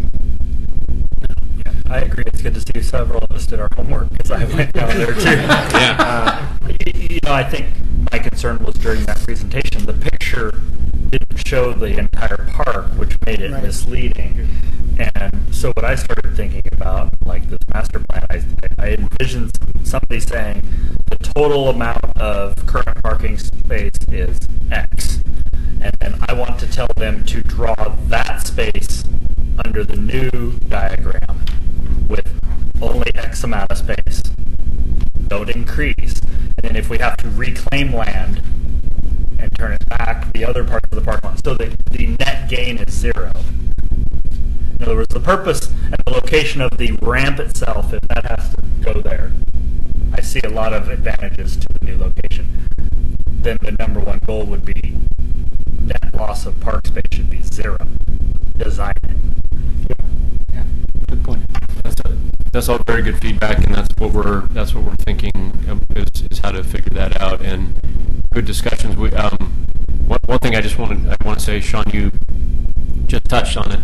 One thing that we do feel strongly about, and the Marine Board and the partners that are involved here, is we hired with Marine Board funding, but we hired that consultant team that, one of the members of the lead consultant came and gave you the presentation, a hydrology team and an engineering team that looked at the hydrology of the river and looked at the different aspects. We believe that the location of the ramp, the new launch, is the right place. And there's science and there's facts that say this is what led us to this location, that this is why it makes sense. So that part we feel comfortable about, but the questions that we're needing to figure out is how the traffic is going to get to that ramp in and out of there, and parking and all those types of things. So we have a portion of that solved, but we have to figure out the rest. Let me editorialize a little bit. The other thing I thought about when I went down there was the horseshoe pits. And as a young kid, my father went down every Thursday night and met several guys and played horseshoes. So I have this memory of that with him not around anymore. However, is that a space that's used now? And again, is that more area to reclaim for something else? Yeah, I really think that gets to this idea of this master plan. And in fact, I'd like to encourage that it's not just Clackamat or even Clackamat and Cove. I mean, it's that also with John Storm. We're looking at that kind of river focused park complex that we're talking about. And that gets into parking needs and everything else. So I don't know if that's expanding that request from the City Commission. I think that's what was intended with that discussion was from between Clackamat and John Storm, that whole property is city, and it's essentially park. So what becomes John Storm, what becomes Clackamat is kind of irrelevant. It's all parkland, and so that's all part of the potential considerations of what we can do and can't do. But isn't also continues on around the cove? There's a certain amount of public space and some private space and some public. It's contiguous from John Storm to basically. Yeah. But there's also that that little peninsula there that Gladstone thought they owned. No, they didn't. It's part of Gladstone. Well, the city limits of Gladstone extend into it. There's a deed search was done, and Gladstone's property is much smaller than they thought. Oh, that's good. That's good to hear. Gladstone's footprint is pretty tiny. So there's also thinking about what's going to happen with the rest of that peninsula that goes around the cove, and really whose property is it, and what's going to happen with that. So that all needs to be taken into consideration. I don't think Gladstone could do anything with it, frankly. It's in the floodplain. It's within anything they would do is within 200 feet of the river, which you have protection. Oregon City's problem now. No, I understand that, but the point is the fact that Gladstone can't do anything with it probably puts us in a negotiating place. Just one more thing while we're on Clackamat Park, maybe it's further down, I didn't see it, but are we or should we have any discussion on the idea of tourist groups camping? I'm going to bring that up under my staff report. Not written out on your agenda, but that was something I was going to bring up. All right. Wesley Lynn, Park Ballot Measure. Just a quick update for you. Again, something that you had considered and given some input about. The City Commission passed a resolution at the February 3rd meeting adopting the ballot title. So we had discussed that here, and then I actually had distributed by email a copy of that resolution, and actually got some feedback from some folks as well. But anyway, that the Commission did pass that. It is going to the ballot, and that will be on the May 17th ballot. Now, again, just a quick refresher, there's two parts. One is just the question of can this development happen? happen in the park. The second piece that's separate from the ballot is that the developer is required to negotiate an agreement with the city about some design standards and some of those types of things that we've had some tentative agreement but not in writing, and we're working towards a written agreement about making sure that we have a nice access way into the park from the Leland Road side. And we had some comments about making a soft approach at the end of the road into the park versus just kind of your standard dead end, and we're working on some of those types of things. So that's being negotiated, but that's a separate agreement. Ballot title is the question of can we do thus and such, and I know that you've all seen that, so unless you have any questions, just wanted to confirm with you that that was passed. Okay. Hillendale Neighborhood Association is looking forward to controversy because that brings more people to our meetings. And looking at the next door group that everybody belongs to, and the misinformation that's going out there about this ballot measure, that not only is this road going in, but the city's going to take up all of the dog park with parking lot, and a lot of information. I mean, it's interesting information that's getting out there, and it's going to create people coming to meetings, which is really wonderful. But is there anything about additional parking for the park part of this ballot measure? I just want to that's not part of it. Yeah, and actually, it may have been some of the folks that you were talking about at the neighborhood association. I received some phone calls and emails along those lines, and I had to do some clarifying that no, we're not putting anything over. It might have been misinformation in the Oregonian. Well, I would say during our last meeting that there was discussion that, generally speaking, in the area where the off-leash area is, could be things such as a parking lot in part of that area. So if somebody misinterpreted that, yeah, it could easily. Yeah, there have been general discussions about a lot of things, but I think it's important. The bottom line is important to know that. Yeah, and this is what I told the folks that contacted me. So if any of you get those contacts, but we have not designed that end of the park. We have certainly talked about additional amenities and probably another parking lot somewhere in that area, but not specific to any exact area. And so yeah. And if anything ever comes up that if you ever want to refer folks my way, feel free to do that by all means. Referring them back to the city website, where the map of the ballot measure was posted, so that. Yeah, and it's simply the ballot measure talks about the roadway and the storm sewer line across the park, which is undergrounded and essentially becomes invisible anyways. Question, Dan. Yeah. Do we anticipate the agreement being reached prior to the May election? And what if it's not?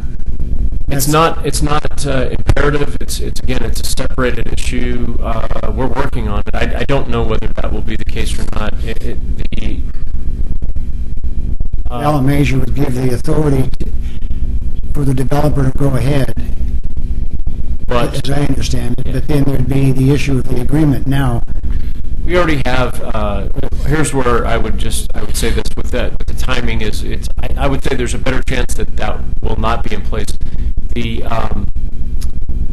That agreement will be a condition of site plan approval for any development to happen. So the land use process, and so the ballot question is just a matter of permission to do this legally with our charter.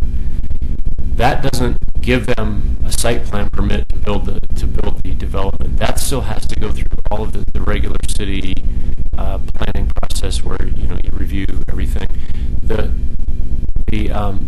This agreement that we're discussing is already in preliminary. There's language already in preliminary findings and these pre-application notes and things that this will be a condition of approval. So I'm confident to say that the ballot measure is just a question of permission, and we'll still have authority to the city, not necessarily parks, but the planning or community development division will make that a condition of their approvals of any site plan. Is that Chris? So one of my concerns is that, unfortunately, a lot of people don't get the right information, like Joyce was talking about, and a lot of people are going to think if I vote no, then the development's not going to happen, which technically wouldn't stop development in that area, right? They just wouldn't get a road. To come up with another way to have private entrance. drive that connects everything up. It wouldn't become a public road. Yeah. So, to that end, is there a possibility or an opportunity maybe put an FAQ on your website to talk about this ballot measure, around points of the ballot measure, to say this is what this ballot is for, this is what happens if it doesn't get voted in? We can present factual information. The one thing too that we'll be doing is it's a requirement of the ballot measure. The ballot title is we have to put an explanatory statement in the ballot so that you get that language and it explains. So we're working on with our attorney right now on the explanatory statement. The problem with that is it's limited to words, so you can't do as much of an explanation. But as long as it's factual and not advocating a position, whatever, we can put in additional information on the website or link it to other things. So that's definitely something that we're thinking about. I think the people of this body, if they chose to, could put in a letter of support for the measure into the ballot. I don't cost us money. We couldn't involve the city at all in that. I mean, it would have to be our own letter. Would we want to do that, or would that be something maybe if the New Parks Foundation wanted to do that? And you're talking about putting in the pamphlet. Yeah. Yeah. So as long as it was clear that no staff time was involved in the effort and so on. It seems like we want to put, from our point of view, the pros and cons. Number one, there's an easement on there, right? So down the road, they could still use that easement no matter what. Right? Is that not correct in that? Or? That's essentially correct. Yeah. Okay, but there also is, I seem to recall that we talked about, we were talking about parking down at the end, and that maybe there was a possible way for cars to get in to a parking lot from that road. I remember something about that too. So and the lighting, and if we could somehow get the word out that, there's a lot of benefits to this, and we're just saying, here's something for you to think about before you vote no. Yeah, I think coupled with something on the city's website, just like Scott said, just the facts. There's no opinion there of what this ballot measure means or doesn't mean for the city residents. I think that would help. There was a pretty good article in the Oregon City News a couple weeks ago about the ballot measure. It had a lot of these points in there about the advantages to the city and We'd almost have to limit ourselves in terms of what we could be able to say, because, as I said, the design review takes care of that, and we don't know what that design review is going to be. So whether we could compel them to put lighting in at this time, we're not in that position. That's something that could have to happen in the design review. And that's when we could actually become involved. The question of advocacy, yeah, I hear what you're saying, and then the question of advocacy, any citizens or citizens group that would be so compelled could certainly put a piece in there or advocate however you wanted.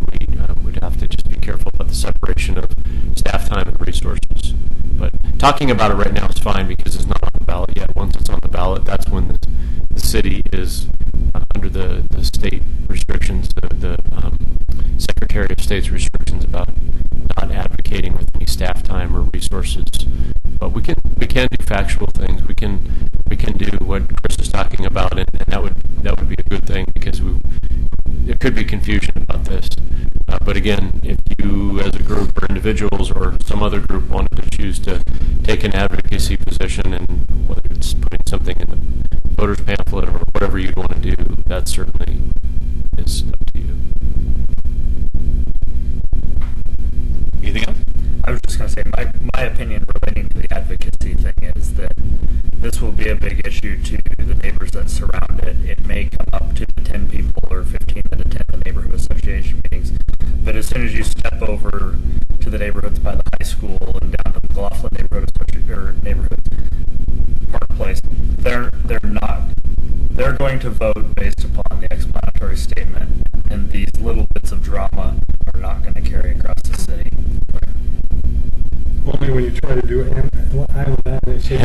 all the small parcels of the city. There's a guarantee you're going to lose. I think Sean, you've made an excellent point. It is a really isolated issue to that area, and that'll probably affect people's looking at it. In other words, I may have a real strong opinion, but I probably would not put any money behind that to put that opinion on in the. Right, and really, and that's what the voter pamphlet's for. That explanatory statement and the financial cost. That's that unbiased, approved by the Secretary of State. This is what you're voting on, and this is what a yes means and a no means. Right. I think that answers, Chris. I think that might answer your question. I don't know if we can link to it from the city website or put that text on there, but that seems to be. Yeah, we would probably drop the text, as opposed to writing on something separately, because. Not to be cynical, but there's always somebody who can see anything as advocacy. And we do. We're very careful to run all of those types of things through the Secretary of State's office for, is this okay to publish or not? And we wouldn't publish something if we didn't get a yes. So. Yeah. Good. All right. Possible relocation of the Larry Dahl Monument. Do you want me to start, or do you want to? Well, sure, I'd be happy to start. So after the last meeting, I'm shooting from the hip here, but there's not been a lot of movement, but the movement has been forward. The movement that I'm aware of deals with a discussion, and maybe I said it at the last meeting, by the director of the museum about how to transfer ownership, what that would entail, and they're working with the attorneys with Clackamas County to determine what they need to draft up and who they need to draft it to. In other words, does the ownership go to, say, the VFW post next door? Does it go to the city of Oregon City? And their board is completely in favor of it, but they're trying to do some due diligence. I attempted to get Scott and her in contact with each other. I don't know if that's occurred. Okay.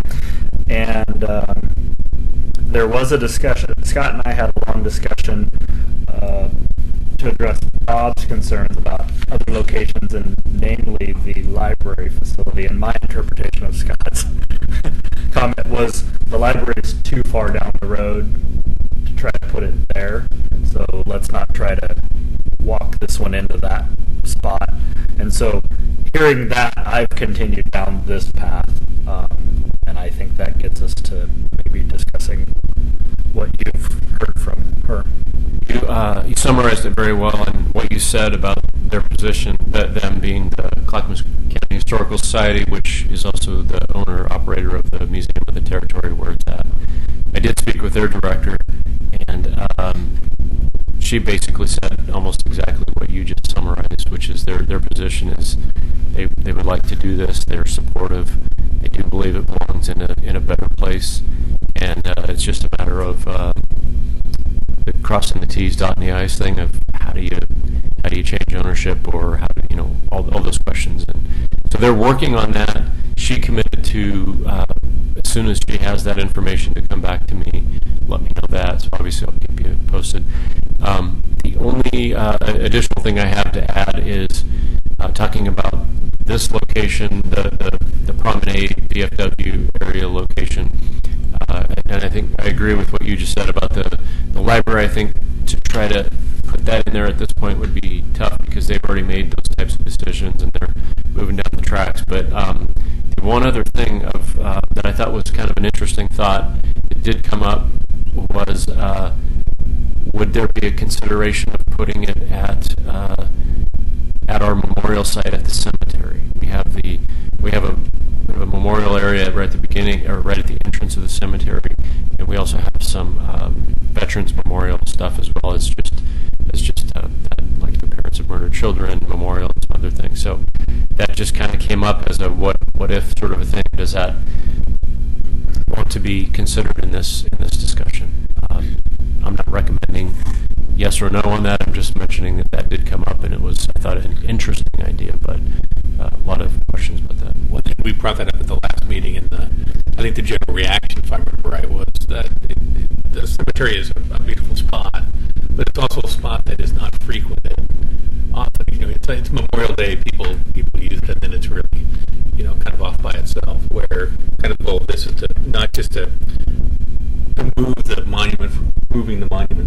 really to put it in a visible spot to bring this person's memory back, right? I actually really like this location that you have here near the VFW. Just thinking about long-term impact that the promenade, I think, is going to see increased traffic as Willamette Falls builds out, and then we have the entrance that way. So I think it's appropriate to put it next, near the VFW as well. And that brought me to one thing I did leave out. Scott brought up a concern about graffiti vandalism, and the VFW having it near there and their activities daily gets it and more visible, but they are looking at the idea of, if it goes there, putting in outdoor security cameras as well, because the inside is full of security cameras. So we would even have that visibility that the city would not be paying for. So, the day I walked through the Clackamas Park, I took a drive up to the promenade. And first of all, I had a hard time parking. It was close or near. And I'm not as fleet of foot as I used to be. But I was able to get on the promenade and walk and found the location. So I had a question about access. If I have limited physical prowess, I think it's a problem. That was one reason I put down the library. Not that I wouldn't be very supportive of the promenade. I think moving it from where it is a wonderful idea. I was just trying to think of a place that has excellent access and where the most people possible could see it and appreciate it. So, but whatever the committee decides, I'll be very, very supportive. But those are my reasons that I suggested that. let me mention one thing to you, and that most people don't know is the majority of that VFW parking lot is part of the McLaughlin Promenade Park. It's hard to get to. No, if you park that entire parking lot at the VFW. It's still hard to get to. Oh, you mean turning down the street and going up the driveway? It isn't as accessible as many other places around the city, and you have to know where you're going to get to it. Nevertheless, that was what I was. I was just thinking that some people might think that's a private parking lot, and so like if you were to park 2-3 blocks away and walk in, that's not good, right? But it is a city parking lot, and you could park 10 feet from the location with handicap spots available. So. I was just going to make a comment too. The letter we signed in support of that walkway from McLaughlin to Geneva, we signed that letter in support. And my guess is that's going to ultimately lead in part to the closure of that Tumwater access to get off of McLaughlin. The city really thought that would no doubt be lost, but I think that'll be one outcome.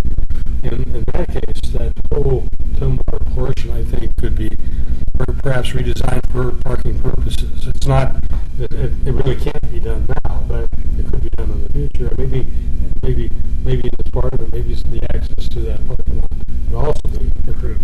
Yeah, process. That's a good point. I forgot about Tumwater. That needs to close. And Scott never rolls his eyes during a meeting. I wasn't rolling my eyes at you. No, that's my point. Yeah.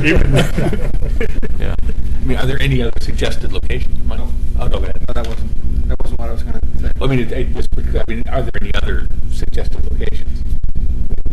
The library we talked about. Well, I think the other one that has come up is to somewhere along the Riverwalk, and I think my opinion is the small amount of dollars that it will take to relocate it now is good for now, and if there's a movement in 7 to 10 years, that's my hunch, to put it on the Riverwalk, by all means, let's then move it on down again. This doesn't have to be the final place that it sits. This is a good place for now. It gets it out from under the trees.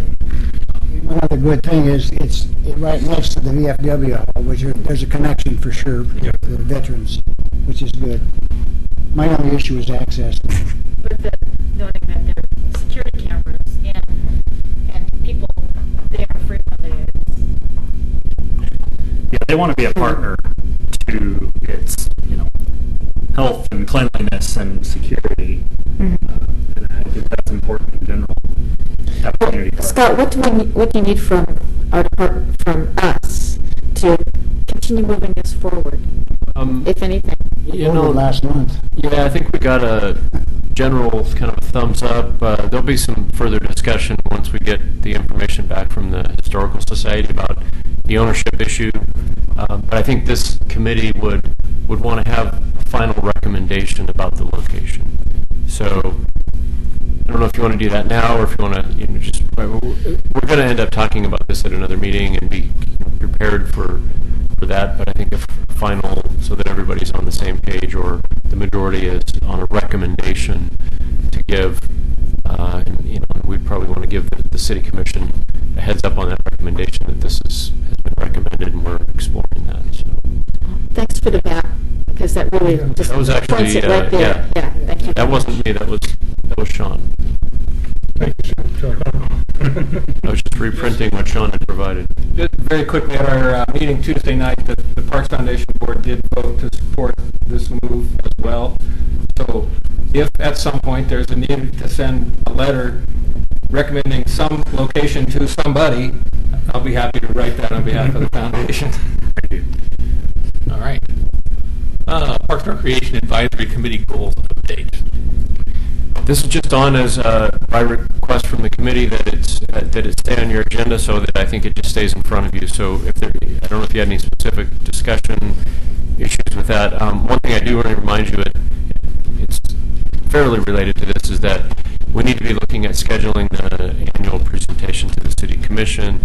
In the past, traditionally, the chair and the vice chair have done that presentation together, and we can pick any of the upcoming, or I shouldn't say any, some of the agendas won't allow that because they're too full, but most, if we look out a couple months out from the agendas, we can usually get you on whichever agenda you'd like. So just kind of be thinking, and whether the committee wants to discuss that, or if the chair and the vice chair just want to set that date.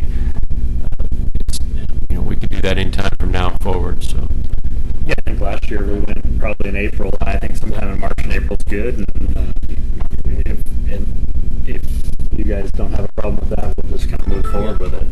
Yeah, I see we just. I guess my only question I have about this is we keep coming to the goals, but we never quite have time to review them. Do we want to talk about any kind of a work session to review them prior to a meeting, or do they stay well the way they are? I think the idea of these goals was it was a 2-year set of goals, so they go through this year as well. And so I think maybe bringing them forward today was more just for the new members to see what is going on. If you had any questions, concerns, that would be my take. Works for me. Well, the final thing on this goal page about the no smoking in parks policy, I think really needs to be highlighted. That's something we need to step forward and did we decide earlier in the meeting from are we asking the city staff to bring some wording to us the next meeting, or what was decided on that? You asked me to bring some examples of that rule or that prohibition from other cities, which we've got to I think, so begin there's that currently discussion. no policy about no smoking in city parks? In our city, that's correct. Except for at the events, the concerts, events and stuff, where we ask people to step to a certain area for correct. smoking? Yeah, we've done that, and that's kind of more of not really a rule as much as we're just saying, hey, let's just not smoke in this area. But yeah, it would be nice to have some definitive information about that one way or another. Does Metro have a policy about smoking in their parks? I don't recall if they do or not. I have some. I've filed away some agencies that do, and I've got a database of. I think I can pull up a database now that is updated from the Oregon Recreation Parks Association, where most of the agencies that have done that, I think I've got access to which ones do. Don't recall for sure if Metro does. That's not off the top of my head. They probably have a Just- policy for nobody camping out at their sites either, but. There is a policy, but- If you attend the Saturday Farmers Market, there's a great big sign, no smoking and no dogs. That's a city activity. And I think the state parks have a regulation, I believe. I think that's. I believe you might be right. And I think they were also talking about the beach access, the state-controlled beaches with a no smoking policy. I think that's correct. And I think, for me anyway, rather than waiting till the next meeting to start, trying to disseminate and decipher all that verbiage, maybe get it to us ahead of time or start thinking about that. I'm happy to get it through email and start taking a look at it. That's a great idea, especially something like that. That way we've digested it ahead of time. I'll do my best. With the workload of all the other stuff and everything, but I'll do my best I'm sure you guys are I think I should be able to at least try to start disseminating some information for you. It's always nice to be able to see those in advance. So And that's why I I'll do my best. suggested me, as you get it, Yeah, maybe I'll do just my shoot it best. off. Very good. All right. Any other general business? Just a question, follow-up question from the last meeting. A citizen had brought some concerns about Park Place Park. I'm just wondering if staff had had a chance to look into those concerns. We did. Thanks for asking that. We first of all, we followed up directly with the lady that brought the concerns forward. We had actually our parks manager John Waverly had a I think a pretty lengthy conversation and just kind of explained some of our maintenance challenges. In addition to that, this week, Monday night, I visited the Park Place Neighborhood Association meeting. I was invited to come and speak about park-related matters, just generally what's going on in the city, and had some nice discussions about different things, and that kind of came up again. That same person was at the meeting, and she kind of raised her hand and said, I was the one that came to your parks meeting. But as I explained at that meeting, we don't have a great answer for some of those issues. A lot of that ties back to our deferred maintenance stuff that we talk about a lot. And then specifically at that site, some of the questions about well, first of all not all of the information was completely accurate that was said as far as the timelines of the bathrooms have been closed for several years or something, or a few years, or whatever. I can't remember exactly what was said, but it actually hasn't been that long. But we rely on our Park Coast program to help us get bathrooms open and closed at the sites that we have restrooms. And we have not had a Park Coast at that park this last year. We lost the Park Coast, and we have not been able to fill that position. So, believe it or not, people aren't coming out of the woodwork to say, "Can I be a Park Coast?" We've gone out and advertised, and we've looked at different channels, but we're trying to fill that position. So that's part of the problem, is that we haven't had a Park Coast. We're actively seeking one, and that has a lot to do with like the restroom being open and closed. And again, some of it just generally has to do with our deferred maintenance issues. One interesting kind of side note, just a little bit, is we talked about the off-leash area. That's one of the parks that we have an off-leash area. And since I was standing with that neighborhood, I said, how is this being viewed by the neighborhood right now? Are there any concerns, complaints, or positive feedback? And I kind of just was preparing myself for people to bring some concerns forward about that. It was just quiet, and then one person raised her hand, and she said, I'm a neighbor. I live a couple blocks down the road. I take my dogs there every single day, sometimes a couple times a day. I love it. Please don't close it down. Keep it going. And then there were a couple other people, then that kind of sparked a little discussion, and a couple other folks said, yeah, we think it's great.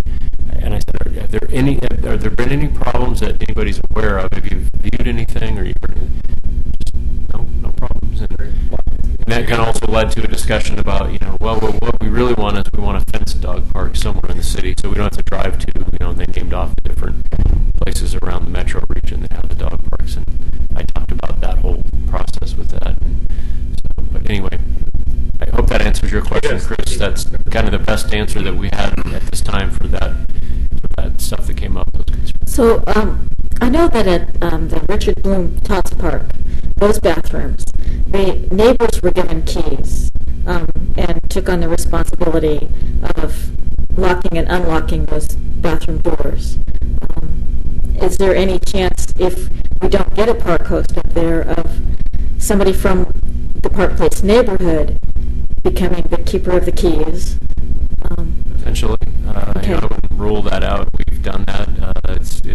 You have to be pretty confident in, the consistency that is going to happen, and it's hard for people to do that. They open early and close a little bit. We've done that at Rivercrest as well in the past, where we've had the neighborhood has helped us open and close. Of course, as we built new restrooms, we're going to those automatic locks. So that's the ultimate kind of answer to that question. But until then, we kind of drudge our way through trying to figure out how to keep those open and closed. But that's certainly, and then we also had, because I talked about it at their meeting, a couple folks said, I know people with RVs that might want to be a park host, and I gave them my card and said, please have them contact me because we're looking. So, yeah, we think about those things. I did that one summer. I forgot all about it. Diane McLean from Rivercrest Park. Diane, she ruled the park. And she called me one day and said, it's your turn to get up here and open these restrooms up. That did work well. Actually, it worked very well with the Rivercrest. We had a good neighbor association. We had a ringleader to keep people on. That worked well there, yeah. What's the cost of a retrofit automated lock? I would have to get back to you on that. That's a good question. I mean, I just remember that pot of money for deferred maintenance.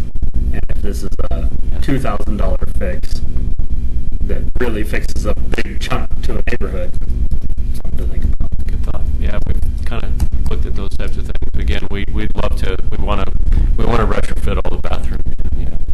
Some of it has to do with the construction on the older buildings that make that investment. But if you're going to replace the restroom anyway, then you're going to have to tear things out. So there's some things to think about. But yeah, good point. Yeah.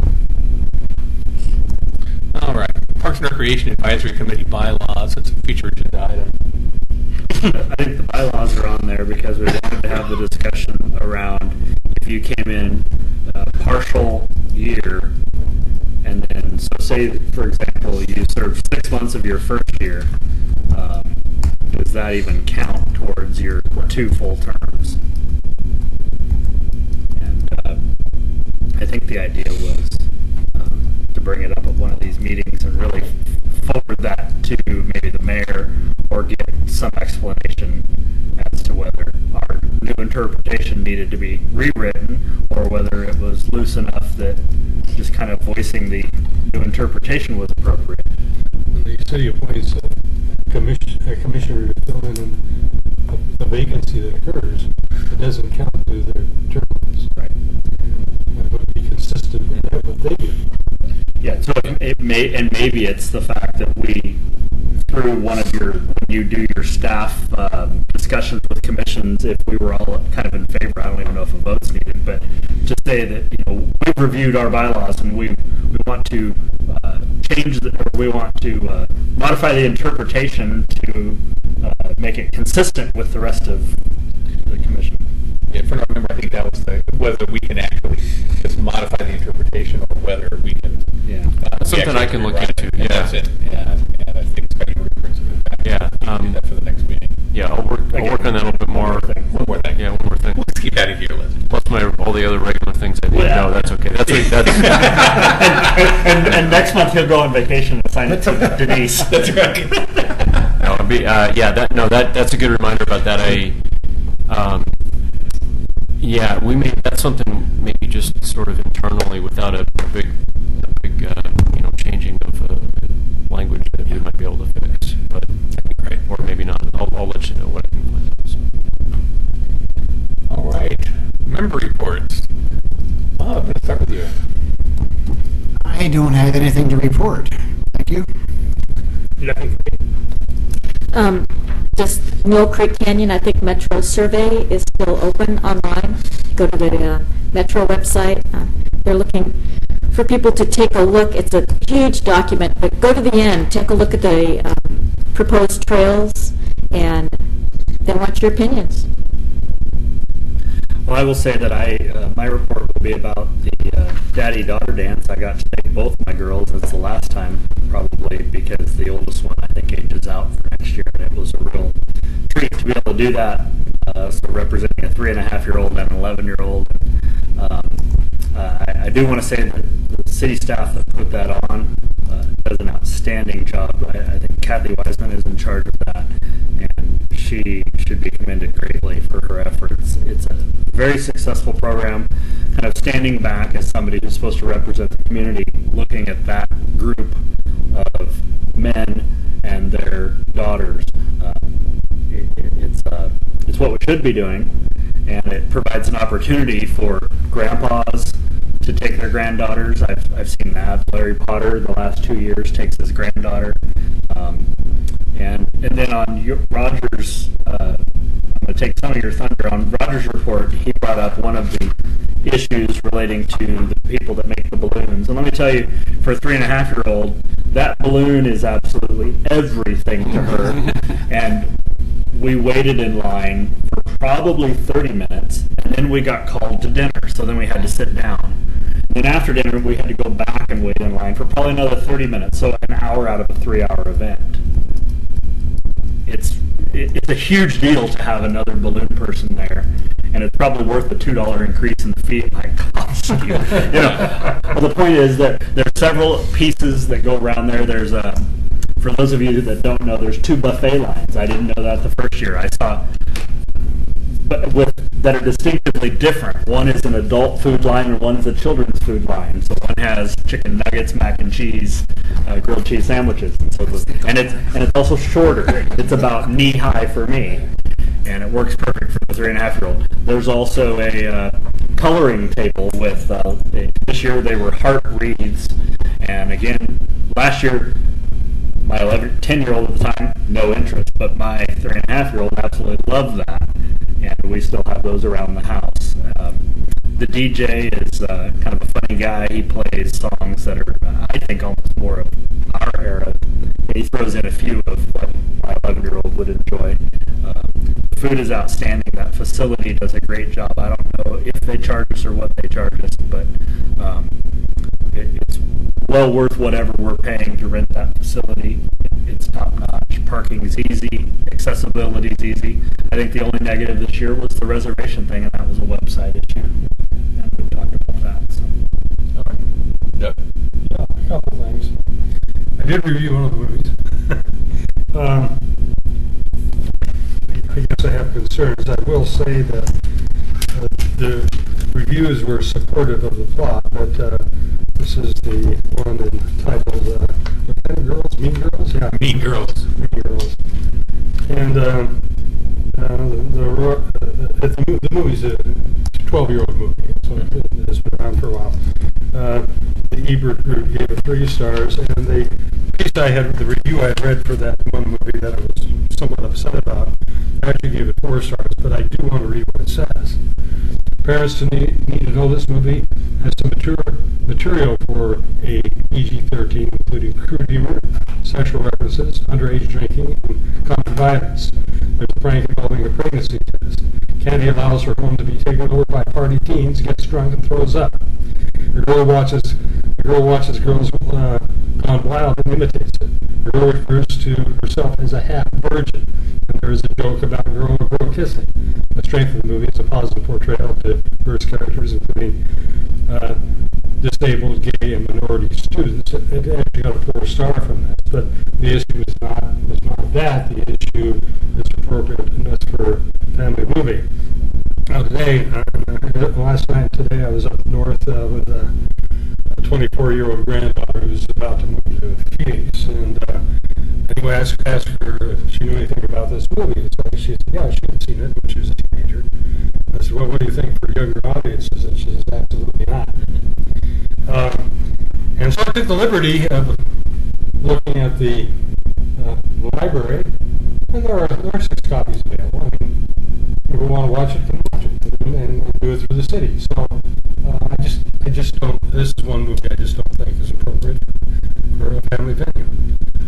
Just so you know, I think we heard some of that feedback, and then we did some with my staff. We did some reflecting on what the content of the movies were after the last couple of discussions about that. That movie got eliminated from our list of, and I can tell you that, and one of the things that we did that we haven't done in the past, and it actually kind of came out of some discussion here, which I thought was a really good idea, is took any of the movies that were rated PG-13 on the possibility list, and we condensed those into one night so that there's not a possibility that multiple PG-13 movies could get voted in on multiple nights. If there's going to be a PG-13, that it would be just condensed into one of the choices, and then get some good feedback, and we would do let people know that you might want to review the content, that this is why it's rated what it is. But the Mean Girls, that's not the list. Yeah, I wasn't thrilled about that one either. So, but I can let you know that the movie voting is up online now. The choices are all on the website, so you can check that out. I actually saw 2 of those movies recently. They were good. Thanks for that input. Thanks, Doug. Yeah. I got another thing. Here's part of there's no drinking on the parks, is there? Sorry? No alcohol in parks? Unless special permitted, yeah, with a special permit.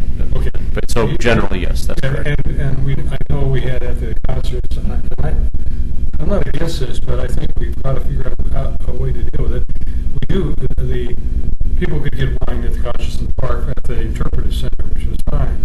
But a lot of people are bringing their wine in and drinking it directly there. Yeah.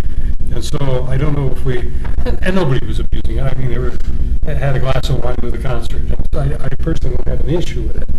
But if we got a rule against it, then we feel that in some venues or under some certain circumstances it's okay, maybe we need to address that. So let me just a quick response, and then let me know if you need additional clarification or if I'm off track here. But so generally we have a rule. It's not an ordinance, but it's a rule which has a little different level of authority that alcohol can't be consumed in the city parks. But we also have another kind of overarching thing that says we, with the city manager's authority, we can make rules that not something that would be like if it was an ordinance, like the camping thing is an ordinance. We can't just waive that completely. But we'll talk about that in a little bit. But for special considerations and things, we can amend that rule. So in the case of the concerts, specifically when we moved it to the end of the Oregon Trail, we had some conversations, and I think we talked about it here, but this has been a couple years ago or so. Well, the announcement's made that you can get wine there at the Interpretive So we have allowed that under the auspices that this is a city-run event, so we're monitoring. We do have the on-site sales through the end of the Oregon Trail. They have a liquor license, and that's being monitored carefully. But we did the allowed people to bring their own beer and wine. But we have reserved the right that if it ever became a problem, we would back up that rule. Yeah, and I would just tell you, that. and I appreciate that input. But So technically it's allowed. yes, so yes, it is allowed, and people have been really good about it. We have our staff have reported no issues with anybody, and it's I think it's been good. So somebody mentioned that in the parking lot there was somebody that had a little bit too much wine, but I don't know. It did come back to the staff, and I guess it's not that. Yeah, we're watching that pretty carefully, and if it ever became a problem, we would rethink that. So, but thanks. Well, I think it would be a case of advising the person in question. Well, that's what we would. I meant if it was a problem. Yeah. Widespread problem, not if it's an individual, we'll deal with it. Okay. Well, I'm going to repeat the balloon issue, but otherwise I don't have anything to talk about. Okay, Pioneer Center, the daddy-daughter dance was held last month. The hall was full. The event was very well received. We are looking into getting 2 balloon people for the next year's events so we can address the balloon line. And maybe there should be 3, sounds like. But Well, the thing is, I believe that they're spending about $300 per person to do that. So I mean, it's a great expense, but doubling the capacity would be greatly appreciated. And I cannot emphasize how significant of a component it is. It's important, especially for those young so many of them around the tables, and you can watch them run back to their dads with them, or the dad standing in line like I did. It's a big deal. Okay, I'll pass that along. Oregon City Public Works is beginning to assess the work needed on our 2 parking lots. They should be replaced this season when the street repairs around the building are completed. In March, the Pioneer Center will be closed from March 21st through the 25th for maintenance and repairs. On to the Library Art Committee. Due to budget constraints, with no additional funds available and a change in the project scope in the children's area, Baba Lagu Dictate has withdrawn his interest in the project. The committee will be revisiting the children's area to determine if there are other artful solutions that can be incorporated into the design. John Anderson is moving forward with the creation of some test pieces for the Frit design to determine appropriate levels of opacity in the glass. Although we don't have a date set, we should be meeting with John in March to do a design review of the suspended artwork. And that's it. I had a question on that. The person that backed out, was that directly related to the amount of reimbursement that they would receive going down? From what I understand, is they actually have a little more money than was budgeted, but the scope of the project would cut for him wasn't enough money. They're asking for a mural on the back wall, I believe that's the back. It's hard for me to say which. It is one of the. It was a long wall, and it would have been a big mural. And for him, it wasn't enough money. And we tried to work out some other arrangements with the entrance, maybe working on some part of something into the entrance, but he just decided that the scope had changed, and he was. So our scope changed after he had been selected. That's the part. Yes, I guess the scope changed when it was determined that there wasn't enough money. There wasn't enough money. His amount of work he was doing wasn't enough. There wasn't enough money for what they wanted. So then it was the scope changed to be able to let's provide the entrance and see if we can work something in there. Because there was at the very beginning a sound barrier that was talked about, putting the sound barrier in, because there's a big entrance into the children's area, and it's right by the checkout desk and the main what will be the new foyer. So and it was just we then said, well, we should table this until it's actually built and have a better look at what it's going to look like and what we can possibly do. But he wasn't going to. He just rather bow out on this. And we might get back to him later. Were there other people that were in the running for that particular? Yes, there were. And are those people worthy of re-engaging, or? Well, that would have to be up to the committee. And I think what they're planning on doing is waiting until everything's built and then readdressing the issue. And just kind of hold it in the bank, so to speak. I think that, and it maybe even Abu would be willing to come back and take another look at it, or maybe there would be some additional funding from some other stores. Interesting. All right. Mike. Just a quick update on the Parks Foundation. We ran into a little bit of a hiccup on our 501c3 application process, but we found a way past that on Tuesday night, so that'll be moving forward a little quick.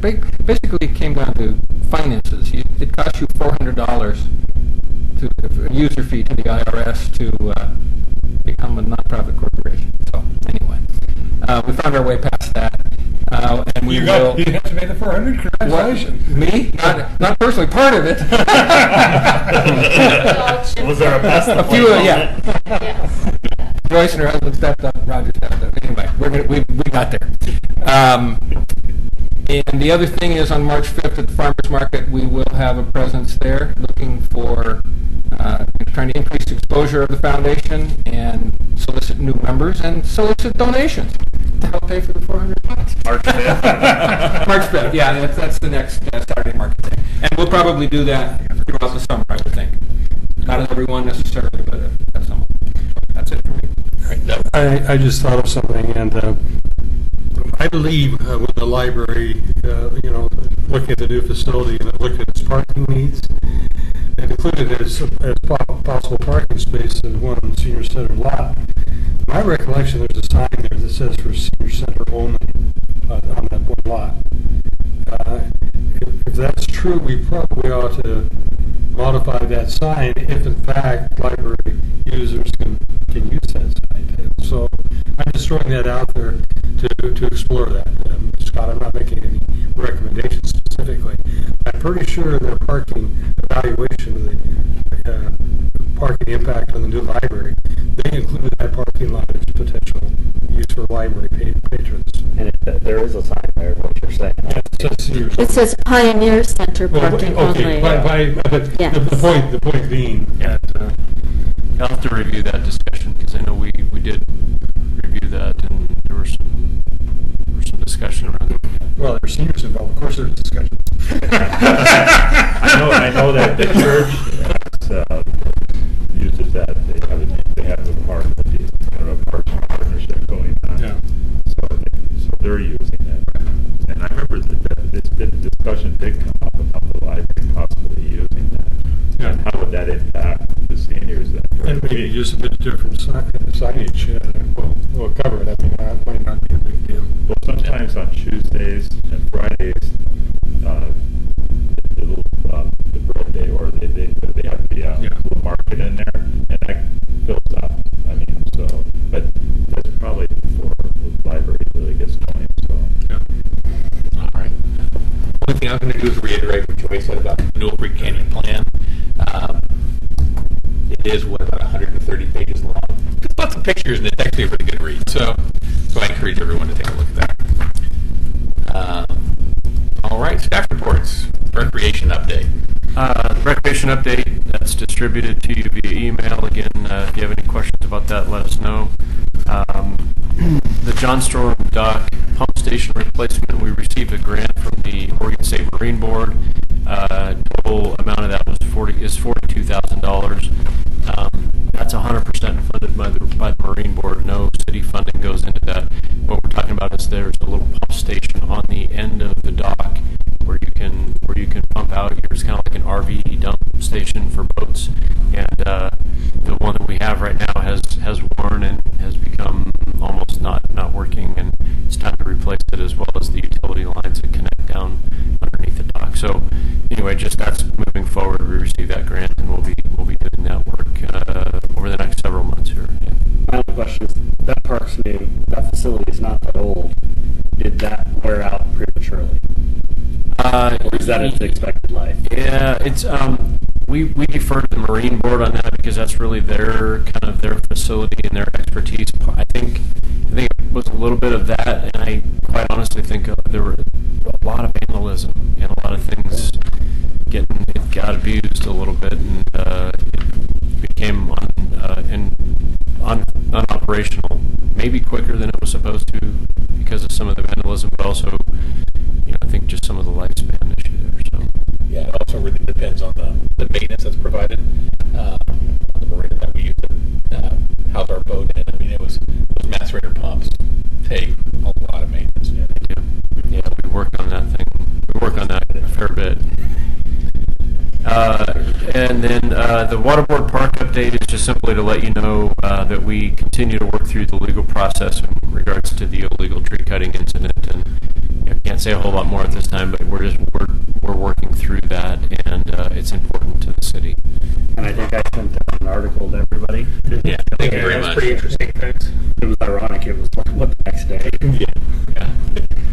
And then the last thing, it's not on your agenda, but just to mention to something that came up previously at the last meeting, the overnight camping event request for the tourist group, the bicycle tourist group, and Blaine unfortunately couldn't be here tonight because he wasn't feeling well. I think he wanted to talk a little bit more about this, but so there's two parts to that. I'm going to be really quick, but there's the long-term view of should we revise some of our rules and that type of thing to allow a little bit more flexibility for these types of things, because this has come up before. This won't be the last time. And then on the short term, there's a group that's looking to do this this year in the coming several weeks here. And I think that under a special event permit, we may have the authority to work this out. And I'm hoping to be able to do that. I'm kind of working through that, and we'll be in contact with that organization. But I'm trying to make it potentially work under a special event that might allow us just that to exempt it, just because it's a one-time limited duration kind of thing. But really, what the major issue is that we want to take a look, and I think this board would have a lot of say and input on this process. Do we want to potentially revise that or allow for that flexibility? So yeah.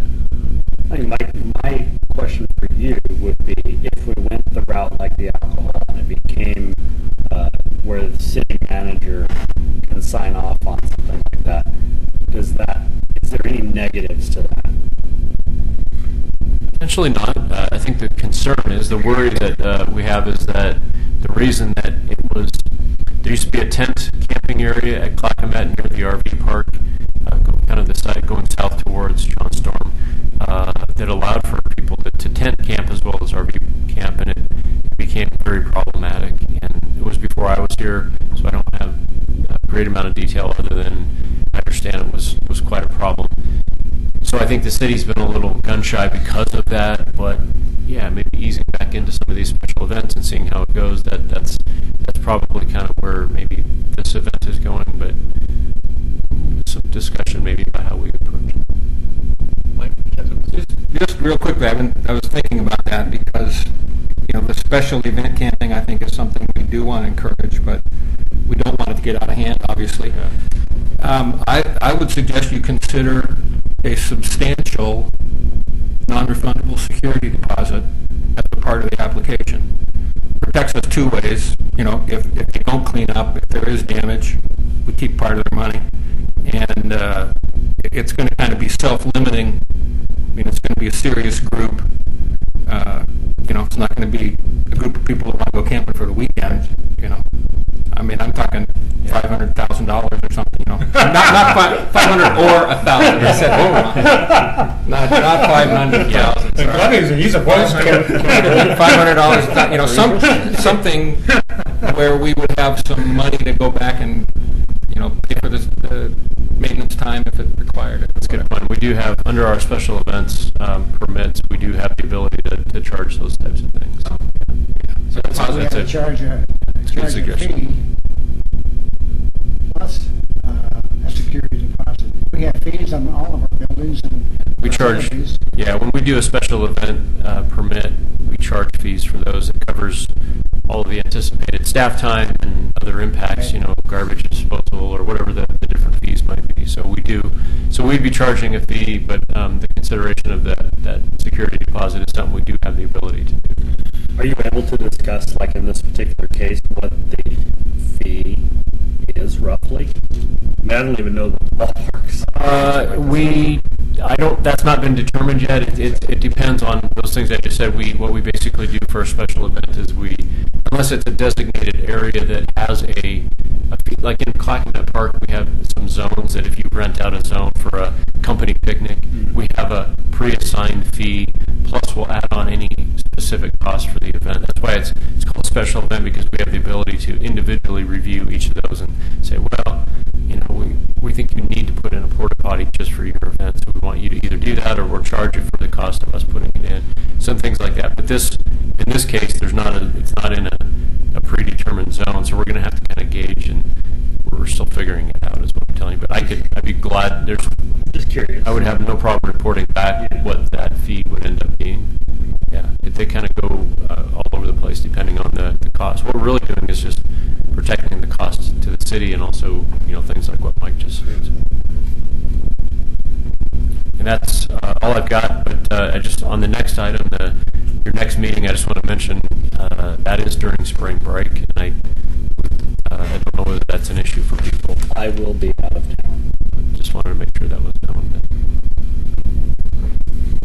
Right. All I right. will be in town.